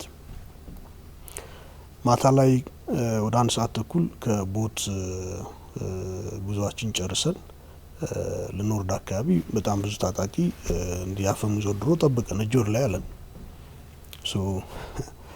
እየደበደቡ እያዋከቡ ልብሳችን አውልቀን ፊታችን እንደዚህ ሸፍነን በፒካፕ ጭነው ጫማችን አውልቀን ወሰዱን። ከፍተኛ ድብደባ አደረሱብን። ባህር ዳር ወጣ ብሎ አንድ መጋዘን ውስጥ አሳደሩ። በቁማችን እንደዚህ አደረን። በማግስቱ ወደ ከሰዓት ወደ ጣቢያ ሄድን። ከብሔራዊ ደህንነት የመጡ ሰዎች ቪዲዮ ሪከርድ አደረጉን። ቃላችንም ተቀበሉ፣ ወሰዱ። እስር ቤት ጣቢያ 9 ላይ ተጣልን።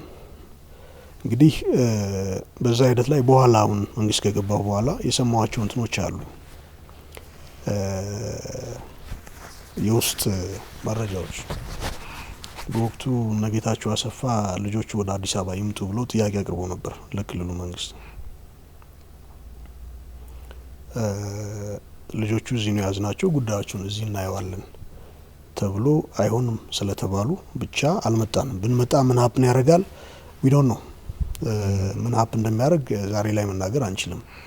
ግን ክትል ነበር ማለት ነው። ከዚህ ጀምሮ ዴፊኒትሊ አዎ ከፍተኛ ሙግት አድርገዋል። ልጆቹ ወደዚህ ይምጡ የሚል ውትወት አድርገዋል። ነው ተብሏል። የለውጥ እንትን ስለነበር ያኔ ህወሓት የቀደመ የማዘዝ ኮማንድ የማድረግ ስልጣኑን ያጣበት የሳሳበት ሁኔታ ሌላው እምቢ ያለበት ጊዜ ስለሆነ በዛ ተአምር የተረፍን ይመስለኛል እንጂ አይ ዶንት ቲንክ ጥሩ አይሆንም። ይሄን አሁን እድል አግኝቻለሁ ለማወቅ። እስር ቤት እያለን ግንቦት 24 በሬዲዮ እዛ ውስጥ ባንድ እንትን ነው የተሰባሰብነው። ሁላችንም 18ታችንም አንድ ክፍል ውስጥ ነው የነበርነው። ስለዚህ ፖለቲካውንም እንከታተል ነበር። እዛ ሆነን ጠቅላይ ሚኒስትሩ ንግግር ሲያደርጉ እዛ ሆነን የሰማነው። ከመጡ በኋላ ብዙ አልቆየንም፣ ወጣን። ከወጣን በኋላ በይፋ አገዘን። በጣም ሰፊ ህዝባዊ ተቀባይነት እንዲኖረው ፓርቲ ቀጣይ ምን መሰረተው ፓርቲ እንዲሆን አይ ቲንክ እድል የፈጠረ ይመስለኛል። ይሄ ብሌሲንግ ኢን ዲስጋይስ ምንለው ሆነ ማለት ነው። ፖፑላር ሆነ። ገና ፓርቲው ሳይመሰረት ፖፑላር ሆነ። ከዛ በኋላ የምናደርገው እንቅስቃሴ ሁሉ ሰፊ ተቀባይነት አገኘ እና በየከተማው የዞንም የወረዳም ከተማ እንሄዳለን፣ ህዝባዊ ውይይት እናደርጋለን፣ ፕሮግራም አዘጋጀን። መጨረሻ ላይ ወደ ፓርቲ ምስረታ ውስጥ ሰኔ 2 እና 3 ጠቅላላ ጉባኤ አድርገን ፓርቲ መሰረትን። ኢንስታንት ነበር ቅቡልነቱ፣ በጣም ኢንስታንት ነበርና በየመድረኩ እየሄድን የቀጣይ ትግል አቅጣጫ ምናምን ሰላማዊ ትግል የአማራ ህዝብ ጥያቄዎች ምንድናቸው እነሱን ለማስረዳት በአጭር ጊዜ ውስጥ ሰፊ ተቀባይነት ለማግኘት ቻልን። አብን በወቅቱ በአማራ ክልል ሀገር አቀፍ ፓርቲ ብትወሩ በአማራ ክልል ውስጥ ከናኝ ፓርቲዎች ምናልባትም ግንባር ቀደም ሊባል የሚችል ነበር በወቅቱ። እናንተ ይህን እያደረጋችሁ ባላችሁበት እና እንደ አንድ ህጋዊ ፓርቲ ተመዝግባችሁ ምርጫ ማካሄዳችሁ የተወሰነ መንበርም ይዛችሁ ፓርላማ ገብታችሁ እየሰራችሁ ባሉበት ወቅት ነው እንግዲህ ሌላ ከዚህ ከሰላማዊ የትግል መንገድ ያፈነገጠ ክስተት የመጣው። ይሄ ለአብን ፈተና ሆነ። እውነት ነው። ምንድነው ቅድም ለማለት ሞክሬያለሁ። ቀደም ብሎ አሁን አማራ ክልል ውስጥ የተፈጠረው ሁኔታ ከመፈጠሩ በፊት ሌላ ፍላጎት የፖለቲካ ፍላጎት ይዞ መረብን ማቋርጦ ግንኙነት የመሰረተ ነበር፣ ስልጠና እየሰጠ ነበር። ፖለቲከኛውንም ከመንግስትም ከክልሉ መንግስትም ሊሆን ይችላል ከተፎካካሪ ፓርቲዎችም ጭምር ሰዎችን ይዞ የሚደረግ እንቅስቃሴ ነበር። መጀመሪያ አይገባን ነው ለመናገር አይገባን፣ በቂ መረጃ እኛ አይደርሰንም። በእኛ ውስጥ የነበሩ ሰዎች ግን የዛ ተሳታፊ እንደነበሩ በኋላ ነው ያወቅን የመጣ ነው። ሰው የነበረው ከፍተኛ ፈተና ነበረብን። አብን ውስጥ የነበረው ትርምስ 2014-15 ምታስታውስ ከሆነ በከፍተኛ ሁኔታ የተፈተንበት ጊዜ ያ ነው። አሁን ምቹ ሁኔታ ተፈጠረ፣ መንግስት ጋር ይሰራሉ የሚለው ኤክስኪዩዝ በቂ ሆነ፣ ገብቷል። ከጀርባ ግን ሌላ ፍላጎት ነው የነበረው። ስለዚህ ፓርቲውን ወስዶ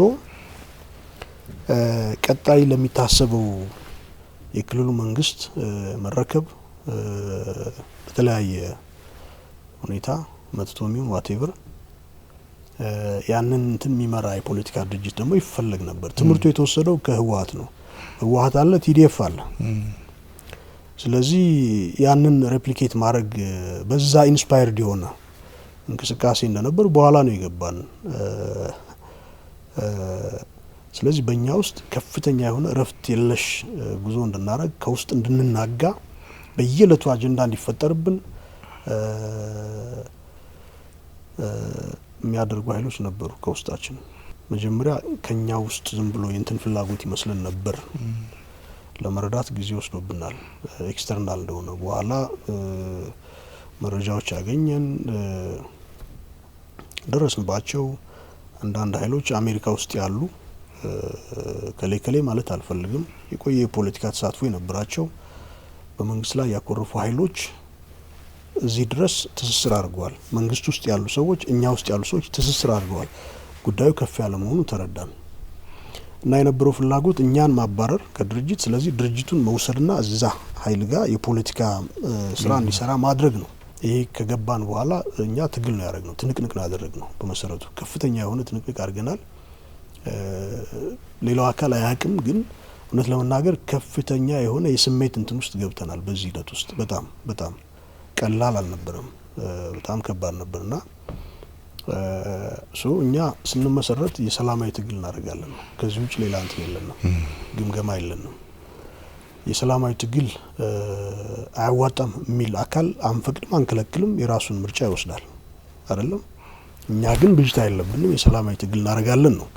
በዚህ ሂደት ውስጥ እኛ ማናቀው ኃይል፣ እኛ ጋር ግንኙነት የሌለው ኃይል በጀርባ መጥቶ ድርጅታችን ግን ሲቀማን ዝም ብለን ልናይ አንችልም። ስለዚህ ትግል ማድረግ መቻል ነበረብን። ትግል አድርገናል እና ይሄ በጎ ኃይል የበላይነት አግኝቶ ድርጅት ማስቀጠል ችሏል። ዛሬ አብን አልካል በዚህ ትግል ውስጥ አልፎ ነው የመጣው። ግን በከፍተኛ ሁኔታ አዳክሞናል። እውነት ለመናገር በጣም ሰፊ ጉልበት ጠፍቶበታል። ብዙ ስሜት ውጣ ውረዶች ተስተናግደዋል።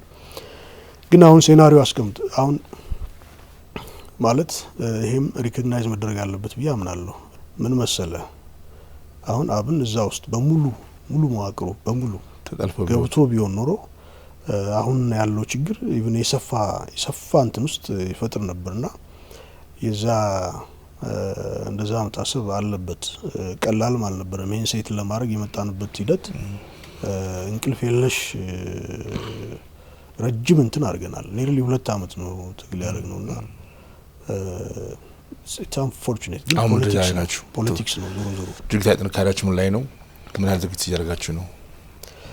አሁን ምን መሰለ ሙድ የሚባል ነገር አለ በፊሎሶፊ ገቨርን የሚያደርገው ፕሪቬል ያደረገው ሙድ ስፒሪት ምንድነው የሚለው ማተር ያደርጋል አይደለም። እኛ መንግስትን በከፍተኛ ሁኔታ የተፈተነበት ጊዜ እኮ ነው። የመንግስት መዋቅሩ ፖለቲካ መዋቅሩ ራሱ በከፍተኛ ሁኔታ የተፈተነበት ጊዜ ነው። ለምን ፕሪቬል ያደረገው ሙድና ስፒሪት የግጭት ነው። በዚህ ሂደት ውስጥ የሰላማዊ ትግል አደርጋለሁ የሚል አካል መዳከሙ አይቀርም፣ በከፍተኛ ሁኔታ መጎዳቱ አይቀርም። ስለዚህ አልተጎዳንም ቢል አልችልም። ደከማ ሳይሆን ድምጹ ፓሲቭ ይሆናል። ድምጹ ፓሲቭ ይሆናል። መዋቅሩም በአንድም ይሁን በሌላ መልኩ ይጎዳልና ፕሪቬል ያደረገው ሙድ ያ ስለሆነ ከዛ ለመውጣት ስራዎች መስራት አለብን። አሁን ቅድም ስንላችሁ የነበሩት ሁሉ ይሆናቸው እኮ እንጂ እኛም ብቻ ሳንሆን የመንግስት መዋቅር ሪሊ አልተፈተነም ብለ ነው። በከፍተኛ ሁኔታ ተፈትኗል እኮ። ይሄን ለማለፍ ምንድነው ማድረግ ያለባችሁ? ወደ ኖርማል ፔስ ለመግባት እናንተም መንግስት አብራችሁ መስራት ያለባችሁ ጉዳዮች እንዳሉ ይሰማኛል። አዎ እኛ መሰለ ከፖለቲካ በላይ የህዝቡ የሰላም ሁኔታ ነው። ስለዚህ መንግስት ጋር የጋራ አጀንዳ ይፈጠር የክልሉ መንግስት ጋር በተለይ ተሻለ አንጻራዊ ሰላም እንዲፈጠር ሚና መውሰድ ያለብን ሚና እየወሰድን ስራ መስራት አለብን። ከዚህ በኋላ ይሄን ነው አሁን ያሉን ግምገማዎችና የቀጣይ እርምጃዎቻችን እነዚህ ናቸው። አሁን ብዙ ሰው እንግዲህ ብዙ ነገር ሳይደርስ እዚህ ድምዳሜ ላይ መድረስ ይቻል ነበር እንጂ የተሻለው አማራጭ ሰላማዊ ትግል ነው የሚል ወደ ሰላም መጣ ነገር እያየን ነው። ይሄ ደግሞ በመንፈስም ደረጃ በሙድም ደረጃ ማለት ነው። በሙድም ደረጃ ያኛው ሙድ መታከት በቃይ ማለት በስፋት እናያለን። ስለዚህ ይሄ ደግሞ እናንተ መልካም መደላደል የሚል ይመስለኛል። አይ ቲንክ ሶ ጥሩ ይሆናል ማለት መማር የሚችለው ትምህርት ወስዷል። ግን ዋትኤቨር ሀፕን ያደረገው ሁሉ አድርጎ ህዝባችን ሀቀኛ ጥያቄዎች ያሉት መሆኑና ቀጣይ ጠንካራ የሰላማዊ ትግል በሰላማዊ ትግል ለውጥ ማምጣት ይቻላል የሚለውን እምነት ይዞ ቀጣይ ጠንካራ ትግል እያደረገ መሄድ መቻል አለበት ሁሉም እኛም ብቻ ሳይሆን። አዘርዋይስ ግን የሆነ ሁሉ በቂ ነው ለኢትዮጵያ ህዝብ የሚያስተምር ነው። አማራ ክልል ውስጥ ሀፕን ያደረገው ትግራይ ኦሮሚያ ውስጥ ሀፕን ያደረገው ነገር በዛ መንገድ ምን መሰለ ኢትዮጵያ የብዙሃን ሀገር ነች። ብዙሃን ፍላጎት ብዛ እውነት ያለበት ሀገር ነው። ብዛ ባህል ያለበት ሀገር ስለሆነ ሚስ መደረግ ጨርሶ ሚስ መደረግ የሌለበት ጉዳይ ኮምፕሮማይዝድ የሆነ መንገድ ካልሆነ በቀር የኔ መንገድ አይባልም መባል የለበትም። ይሄ ስህተት ነው። የኔ መንገድ አይባልም። ማንኛውም ወገን የኔ መንገድ ካለ አያስኬድም። ህወሓት የኔ መንገድ ብሎ በዛ መንገድ ብሔር ብሔረሰቦች መብት ምናምን ሊል ሞክሯል። እሱ ያው አጂቴት ማድረጊያ ነው። የኔ መንገድ ወይ ደግሞ ጥፋት በሚል እሳቤ መሄድ እስከሚችለው ሄዷል። በዘላቂነት ግን ሊሄድ አልቻለም። ስለዚህ የኦሮሚያውም ሊቅ የአማራውም ሊቅ የሌላውም ሊቅ የሲዳማውም የወላይታውም የጉራጌው መማር ያለበት ይሄን ነው። በተለይ ትግራይ፣ አማራ፣ ኦሮሚያ ሶስቱ ይሄን ነው ማይ ዌይ ኦር ዘ ሃይዌይ የሚባል ነገር አይሰራም ኢትዮጵያ ውስጥ። ይሄን አውቀን ኮምፕሮማይዝድ የሆነ መንገድ ለፈልገን ለማግኘት በጋራ በዛ የተቃኘ የፖለቲካ ሀሳብ ይዘን ስንመጣ ለሁላችንም ዊን ዊን የሆነ ሁሉን ማሸናፊ ማድረግ የሚችል የፖለቲካ ስነ ምህዳር መፈጠር ይችላል። እንደዛ አይነት ሀገር እየተፈጠረ ይሄዳል ማለት ነውና ከዚህ መማር አለብን። አሁን ይሄን ሳቤ ሳናነግብ የምናደርገው ነገር ሁሉ እኔ ብቻ ነኝ፣ ጥያቄ ያለኝ እኔ ብቻ ነኝ፣ መደመጥ ያለብኝ እኔ ነኝ፣ ሌላውን አላዳምጥ የምንል ከሆነ አንደኛ የህዝባችንን ሀቀኛ የሆኑ ጥያቄዎችን እንዳይደመጡ ያደርጋቸዋል። ሁለተኛ ሀሳቤው በራሱ የኢትዮጵያ ነባራዊ ሁኔታ በቅጡ የተረዳ አይሆንም። ስለዚህ የኢትዮጵያ ነባራዊ ሁኔታ በቅጡ የተረዳ የትግል ሂደት ውስጥ ነው መገባት መቻል ያለበት። ያ ለውጥ እንዲመጣ ያደርጋል። የሚፏልል ኃይልም እንዳይኖር ያደርጋል። ይሄን ነው ማለት ነው። አመሰግናለሁ በጣም ታንኪ ዩ። መልካም ቆይታ ያደረግነው ለዛሬ በዚሁ እናብቃ። ሌላ ጊዜ ደግሞ በተመሳሳይ መድረክ እንገናኛለን። ታንኪ ዩ። ዶክተር በለጠ ሞላ የኢኖቬሽንና ቴክኖሎጂ ሚኒስትርና የአብን ሊቀመንበር ለነበረን ቆይታ በቃ ከልብ አመሰግናለሁ። በጣም አመሰግናለሁ።